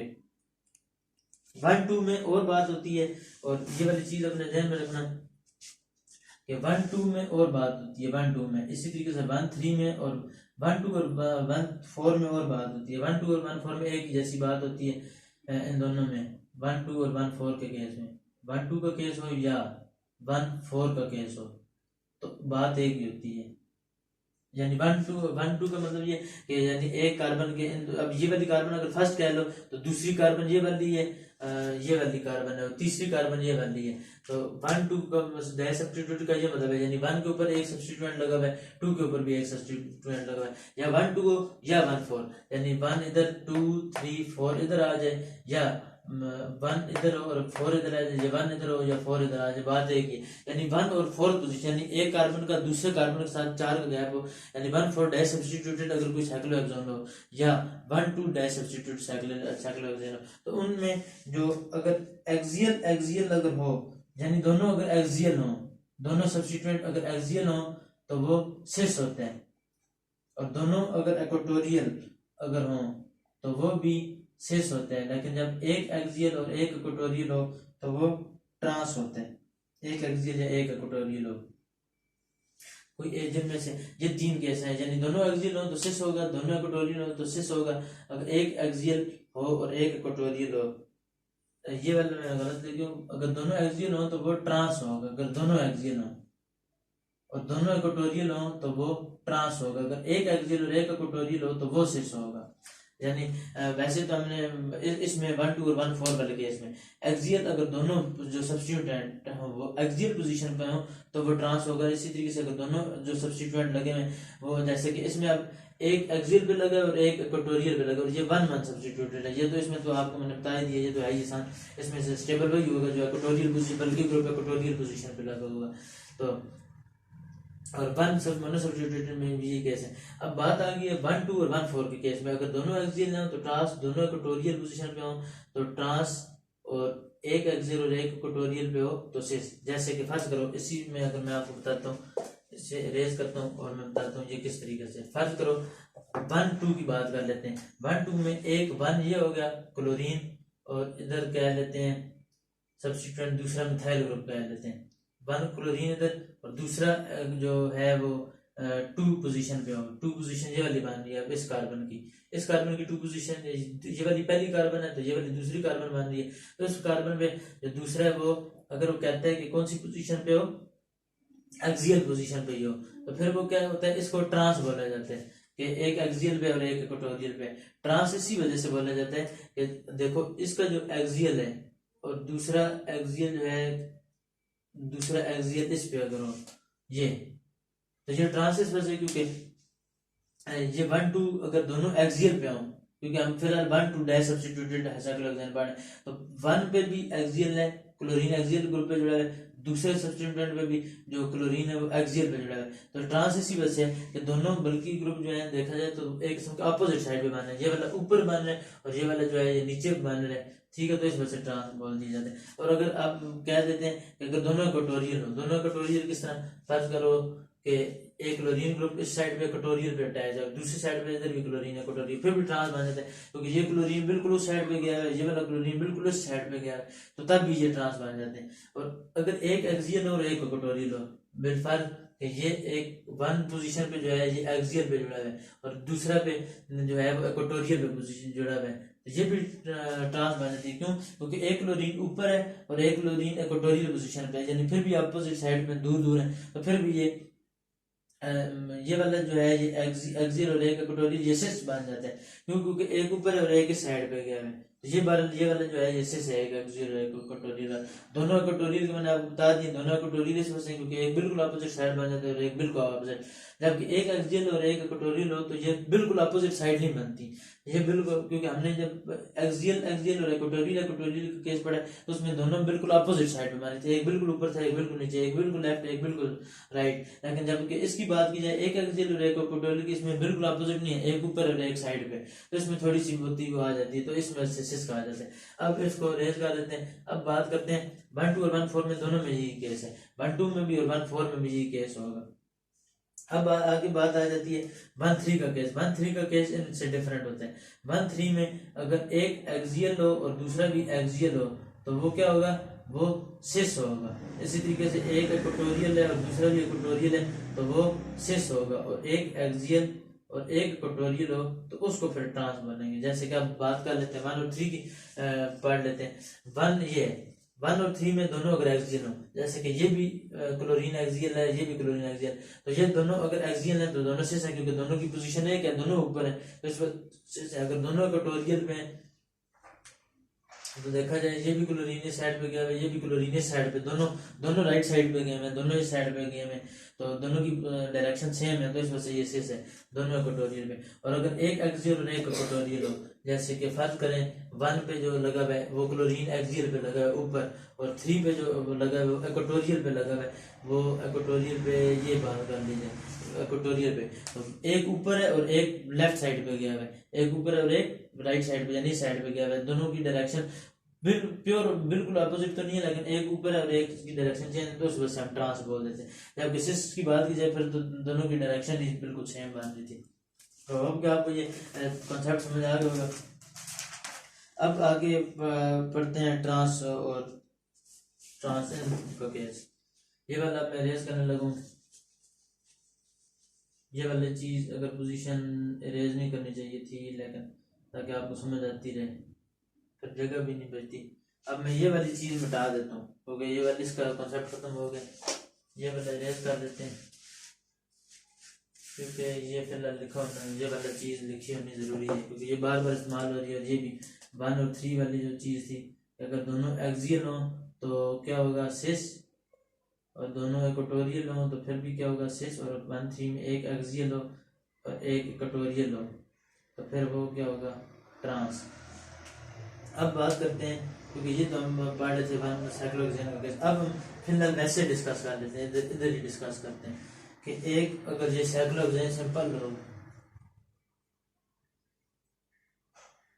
इधर ब्रोमीन गई हुई है डॉटेड में, इसका मतलब है ब्रोमीन अंदर गई हुई है, और वेज पे क्लोरीन है, इसका मतलब है वेज पे क्लोरीन है तो इसका मतलब है क्लोरीन बाहर गई हुई है और ब्रोमीन अंदर गई हुई है। इसे कहा जाता है 1,2 डाई सब्स्टिट्यूटेड, 1,2 डाई सब्स्टिट्यूटेड। और ये जो डाई सब्स्टिट्यूटेड है ये क्या है, ये ट्रांस है, क्यों? क्योंकि एक अंदर गई हुई है एक बाहर गई हुई है। इसी तरीके से अब ये वाली चीज तो थी, ये वाली तो अलग थी क्योंकि इसमें चेयर कन्फर्मेशन तो नहीं है ना, ये तो सिंपल एक दोनों अगर बाहर होंगे तो ये क्या होगा, ये ट्रांस होगा। और अगर दोनों, इधर मैं बता भी देता हूँ। और इसी तरीके से अगर 1,2 अगर दोनों जो होंगे, दोनों अगर इस तरीके से जुड़े हुए हैं, दोनों वेज पे तो क्या हो जाएगा, इसे सिस कह देंगे। अगर दोनों डॉटेड में सिस कह देंगे। अगर एक इस तरीके से अंदर है और एक बाहर है तो इसे ट्रांस कह देंगे। इसी तरीके से 1,4 वाला जो होता है वो जैसे हमने पढ़ा था कि 1,4 में अगर दोनों एक्सियल पे हों तो वो क्या होगा, ट्रांस पे होगा। अगर दोनों एक्सियल पे और दोनों इक्वेटोरियल पे। अब इसकी एक एग्जांपल कर लेते हैं इधर, ब्रोमीन और क्लोरीन की।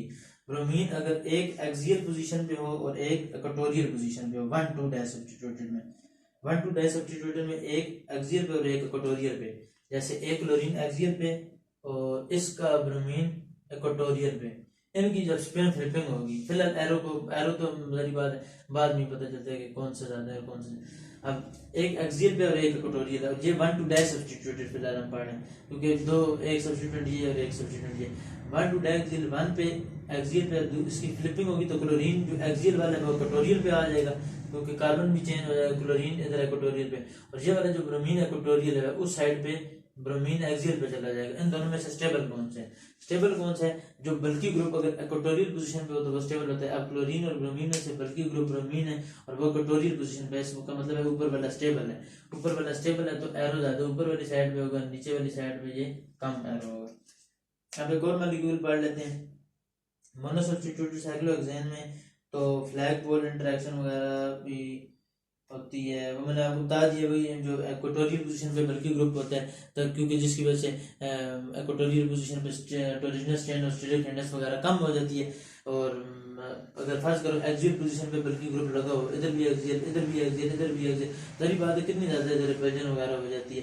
तो इस वजह से जैसे इस केस में हो रही है, रिपल्जन वगैरह ज्यादा हो जाती है, इस वजह से स्टेबल ज्यादा नहीं है क्योंकि इधर भी ब्रोमीन होगा, इस साइड पे भी ऊपर गया है, ये भी ऊपर है, जबकि इस साइड में बल्कि ग्रुप इक्वेटोरियल पोजीशन पे, तो इस वजह से ये वाला मोर स्टेबल है और जो लेस वाला ग्रुप है वो ऊपर हो। तो अब आगे आ जाती है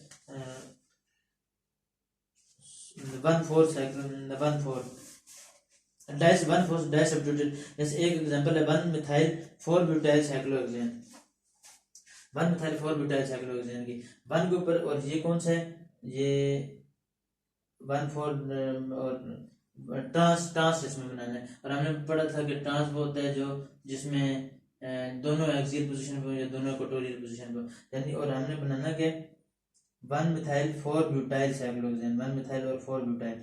1 के ऊपर मिथाइल ग्रुप इधर लिख देते हैं और 4 के ऊपर ब्यूटाइल ग्रुप, ये चौथा ही कार्बन ये वाला बन है, ये वाला कार्बन। और इसके ऊपर हमने एक क्या लगाना है, ब्यूटाइल ग्रुप।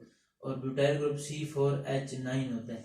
और एक ये वाला ग्रुप और एक ये वाला, एक एक्सियल पे और एक इक्वेटोरियल पे, क्योंकि मॉलिक्यूल का नाम क्या था, 1 मिथाइल 4-ब्यूटाइल साइक्लोहेक्सेन।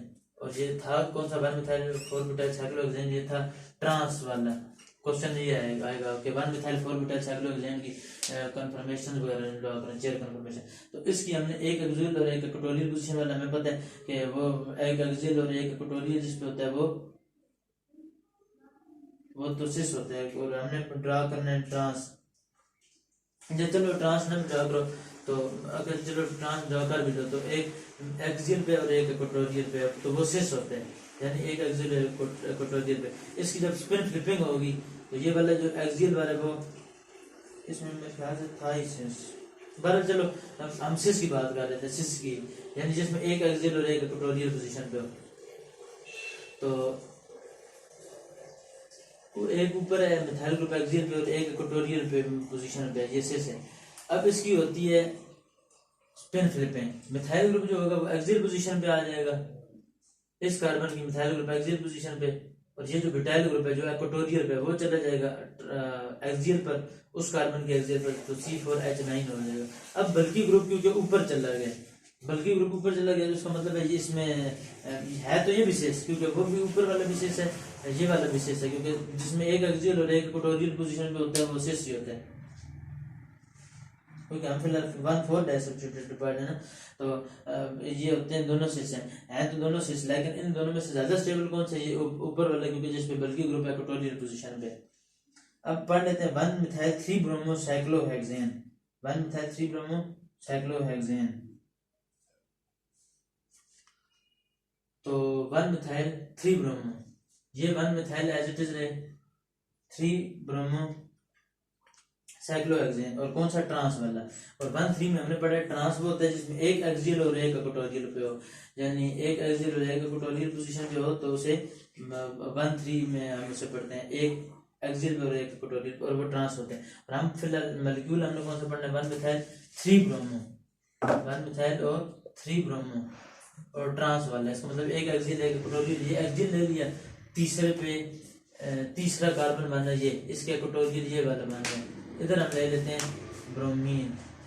अब फिर फ्लिपिंग करते हैं, ये वाला एक्सियल था वो इसके इक्वेटोरियल पे आ जाएगा, और ये वाला जो ब्रोमीन है वो इक्वेटोरियल पे था, इसके एक्सियल पे आ जाएगा।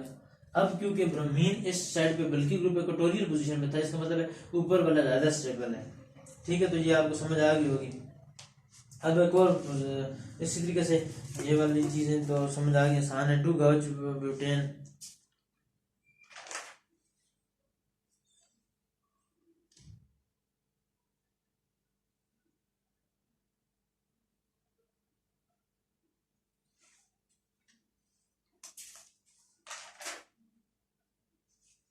अच्छा अब परसेंटेज निकालने का एक तरीका मैं आपको लोगों को बताने लगूँ, ये परसेंटेज वगैरह किस तरीके से निकलती है। ये फिजिकल केमिस्ट्री का बेसिकली टॉपिक है, इससे हमें ये पता चल जाता है कि लेफ्ट से राइट कौन सा ज्यादा, यानी परसेंटेज किस तरीके से बनेगी, परसेंटेज निकालने का तरीका। तो गिब्स फ्री एनर्जी के मुताबिक पहले तो मैं पेन फ्लिपिंग का कॉन्सेप्ट बता देता हूँ आपको।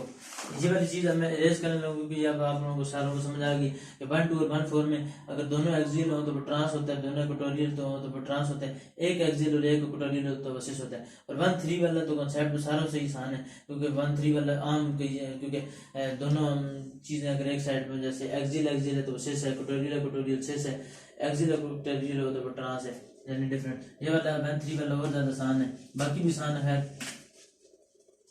अब ये वाला मॉलिक्यूल ब्रोमीन, इधर से मिथाइल ग्रुप, इधर से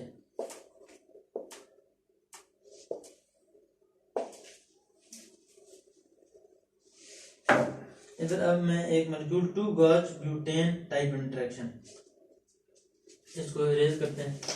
इधर हम मैथमेटिकल एक काम करते हैं, two gauche butane type interaction, two gauche butane type interaction, C के साथ 3 के साथ 1-3 C5 के साथ। अब एक न्यू मैन अगर प्रोजेक्शन ड्रॉ की जाए एक मॉलिक्यूल की, ये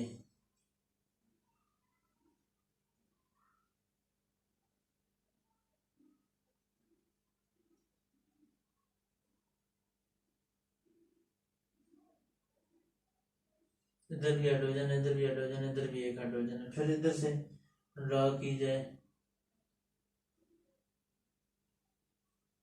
तो इधर एक मिथाइल ग्रुप है, इधर भी एक हाइड्रोजन है और एक इधर हाइड्रोजन है।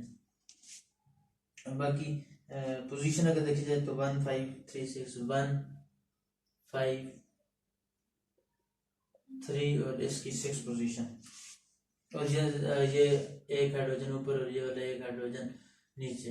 ये 2-गॉज ब्यूटेन टाइप इंटरेक्शन है। अब इसका हम निकालने ये लगे कि परसेंटेज ऑफ इक्वेटोरियल की हम इसकी परसेंटेज निकालने लगे। अब वैसे इसको जनरली अगर लिखा जाए तो इसको आसानी से ये चीज बनी रहे, इधर मिथाइल ग्रुप के साइड पे अगर एक्सियल पोजीशन पे हो 1 2 3 और इस साइड में मिथाइल ग्रुप एक इक्वेटोरियल पोजीशन पे हो, एक हाइड्रोजन हाइड्रोजन हाइड्रोजन। और आपको पता है कि हमने ये बात पढ़ी भी है कि इक्वेटोरियल पोजीशन पे ये ज़्यादा जाएगा क्योंकि ज़्यादा स्टेबल है, एक्सियल पोजीशन पे कम जाएगा क्योंकि बल्कि ग्रुप पे एक साइड पे ये लेस स्टेबल है। अब गिब्स फ्री एनर्जी जो होती है डेल जी, ये मैं इधर कैलकुलेशन मैथ की कैलकुलेशन करनी है, वो थोड़ा सा मैं किस साइड पे कर दूं, इसी साइड पे कर देता हूँ, इस साइड पे चलते हैं, इधर से स्टार्ट करते ताकि ये भी इरेज ना हो क्योंकि ये आपको ताकि नजर आता रहे। एक गिब्स फ्री एनर्जी की जो होती है वो कंफर्मेशन होती है एक जो बॉन्ड की होती है वो होती है 0.9, और क्योंकि दो बॉन्ड है, क्योंकि हमने पढ़ा है 2 गॉज ब्यूटेन टाइप इंटरेक्शन जिसमें गॉज की जो 2 आ रही थी, जैसे हमने बात एक पढ़ी थी ये वाली चीज ये इक्लिप्स है।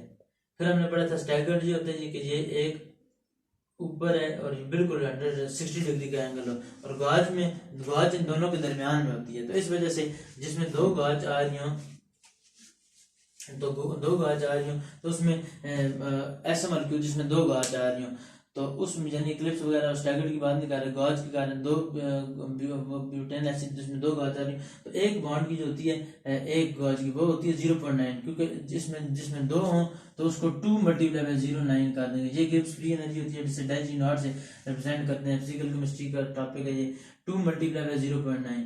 अब बात ये है कि इसके साथ ये मान जाता है 1 माइनस, इसके साथ क्या होता है माइनस 1.8 किलो कैलोरीज पर मोल लिखा जाता है। और ये माइनस क्यों आता है, माइनस का मतलब है equilibrium population of any confirmation free जो होती है क्योंकि सारी बात एनर्जी रिलीज होती है इस वजह से, ये वाला जो माइनस का साइन है वो एनर्जी रिलीज होने की वजह से आता है। Equilibrium population of any confirmation free energy differ minus R T, और इसका वैल्यू आपको पता है डेल जी किसके बराबर होती है, Gibbs free energy minus R T log के इक्विलिब्रियम कांस्टेंट के बराबर होती है। इसके ये क्वेश्चन है गिब्स फ्री एनर्जी की। माइनस आर टी, आर आपको पता है कांस्टेंट होता है, टी टेम्परेचर होता है, लॉग ये नेचुरल लॉगरिथम है, ये के इक्विलिब्रियम कांस्टेंट होता है। अब ये बात आपने पहले भी हमने इक्विलिब्रियम में भी पढ़ी थी, तो प्रोडक्ट ऊपर लिखा जाता है, रिएक्टेंट नीचे लिखा जाता है। जो ज्यादा चीज बनेगी वो प्रोडक्ट में होगी, जो लेस स्टेबल होगी वो नीचे होगी रिएक्टेंट में। और हमें पता है कि इक्वेटोरियल वाला मोस्ट स्टेबल होता है तो वो ज्यादा बनेगा, इक्वेटोरियल प्रोडक्ट वाली साइड पे ऊपर लिखा जाता है, और जो एक्सियल वाला है क्योंकि वो लेस स्टेबल है वो नीचे लिखा जाता है। अब इसकी वैल्यू पुट करते हैं, माइनस आर की वैल्यू देखा जाए तो माइनस आर की वैल्यू होती है, माइनस आर की वैल्यू 298 केल्विन, तो टेम्परेचर की वैल्यू हो जाएगी माइनस 1.987 इस साइड पे। अच्छा पहले ये है कि कैलोरीज को किलो कैलोरीज को कैलोरी में कन्वर्ट भी करना है, तो वो 1800 किलो कैलोरीज हो जाएगा। वो इस वजह से हमने कैलोरीज के अंदर कन्वर्ट किए कैलोरीज पर मोल के अंदर, क्योंकि जो ये यूनिट आ रहे थे बीच में जो आर टी लॉग एन के इक्विलिब्रियम के जो यूनिट्स थे वो भी कैलोरीज पर मोल के अंदर, वो किलो के अंदर नहीं है। तो फिर इस वजह से हिसाब खराब हो जाता है कि हमने गिब्स फ्री एनर्जी किलो के अंदर ली हुई। जैसे आप लोगों ने फिजिक्स के मेडिकल वगैरह पढ़े होंगे, उसमें जब हम वगैरह हमने चीजें निकालनी वगैरह होती हैं तो किलोमीटर को बाल का दाम मीटर के अंदर कन्वर्ट कर देते हैं, मीटर पर से किलोमीटर पर आवर को मीटर पर सेकंड में कन्वर्ट कर देते हैं। तो किलोमीटर को अगर आंसर हमें मीटर में चाहिए होता है तो आप किलोमीटर को फिर मीटर के अंदर कन्वर्ट करते हैं बाकायदा। इसी तरीके से मुख्तलिफ वगैरह जो यूनिट्स वगैरह होते हैं, जब हम पढ़ा था कि velocity is equal to distance divided by time होते हैं, तो डिस्टेंस आपको पता है किलोमीटर में, और टाइम अगर हमें दिया हुआ सेकंड के अंदर तो फिर तो हम वेलोसिटी तो किलोमीटर पर सेकंड में तो नहीं होती, या किलोमीटर पर आवर में होती है या किलोमीटर पर सेकंड में। तो फिर इसका 2 तरीके हैं वेलोसिटी निकालने के, या तो फिर किलोमीटर को मीटर में कन्वर्ट कर लो, मीटर पर सेकंड हो जाता है, तो या तो फिर अगर मीटर में नहीं कन्वर्ट करना तो फिर सेकंड को हम आवर के अंदर कन्वर्ट करते हैं। तो ये वाली वो चीज़ है कि हमने किलोमीटर को किलो कैलोरीज को हमने कैलोरीज के अंदर कन्वर्ट किया, और माइनस एनर्जी की वजह से रिलीज होने की वजह से आ रहा है, और माइनस आर टी अब इसकी वैल्यू पुट करेंगे, ये आपको पता चल गया कि माइनस 1800 है, डेल जी की वैल्यू माइनस 1800 हो जाएगा। ये माइनस जो आर है, ये वाला जो माइनस आर है ये हो जाएगा माइनस 1.987। आर की वैल्यू होती है जो रेड बल कांस्टेंट वगैरह आपने मुख्तलिफ फर्स्ट ईयर की केमिस्ट्री में भी आप लोगों ने बात पढ़ी होगी कि उसमें ये वाले टॉपिक अभी आते हैं। माइनस 1.98 की 987, और आगे टी की वैल्यू 298 केल्विन है, क्योंकि जो डिग्री सेल्सियस है उसे हमने केल्विन के अंदर कन्वर्ट किया। बेसिकली जो degree Celsius room temperature 25 degree Celsius होता है उसे प्लस 273 ऐड कर केल्विन में कन्वर्ट करो तो 298 केल्विन आता है, और आगे लॉग एन और के इक्विलिब्रियम में आ जाते हैं। अब देखा जाए तो ये माइनस है, ये इधर मल्टीप्लाई है, ये वाली वैल्यू मल्टीप्लाई और ये साइड पे जाके क्या हो जाएगी, पूरी की पूरी वैल्यू डिवाइड हो जाएगी। -1800 डिवाइडेड बाय -1.987 मल्टीप्लाई बाय 298 और इस साइड पे log के इक्विलिब्रियम आ जाएगा। और इस साइड पे आपको पता है माइनस माइनस है पर कट जाएंगे, इन दोनों को डिवाइड करो तो आंसर आ जाता है, इन दोनों को डिवाइड करने से 3.04, इन दोनों को डिवाइड करने 3.04, ये के इक्विलिब्रियम। ये आपको पता है के इक्विलिब्रियम अगर निकालना हो तो ये लॉग उस साइड में जाकर एंटी लॉग हो जाएगा, एंटी लॉग 3.04 लेंगे तो हमारे पास 21 आ जाता है के इक्विलिब्रियम।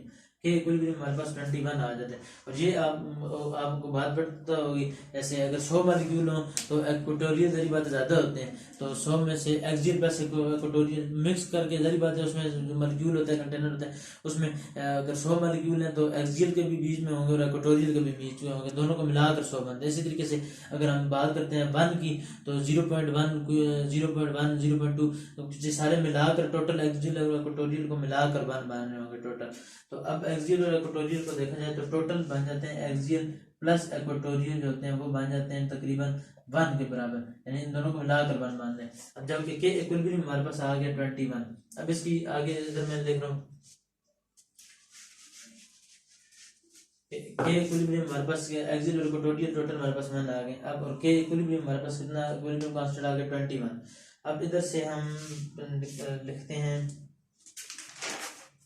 कि देखते हैं कि इक्विलिब्रियम एक्सियल और इक्वेटोरियल की हमने बात कर दी कि 1 होता है। अब अगर हमने सिर्फ एक्सियल वगैरह निकालना है, चलो अब इक्विलिब्रियम कांस्टेंट की वैल्यू लिखते हैं। इक्विलिब्रियम कांस्टेंट की हमने पता है कि जैसे इक्विलिब्रियम कांस्टेंट हमने पहले पढ़ी हुई है कि प्रोडक्ट की कंसंट्रेशन ऊपर लिखते हैं, रिएक्टेंट के नीचे लिखते हैं। जैसे इस साइड पे अगर रिएक्टेंट हो, इस साइड पे प्रोडक्ट के अंदर कन्वर्ट हो रहा हो तो प्रोडक्ट ऊपर लिखते हैं, रिएक्टेंट नीचे।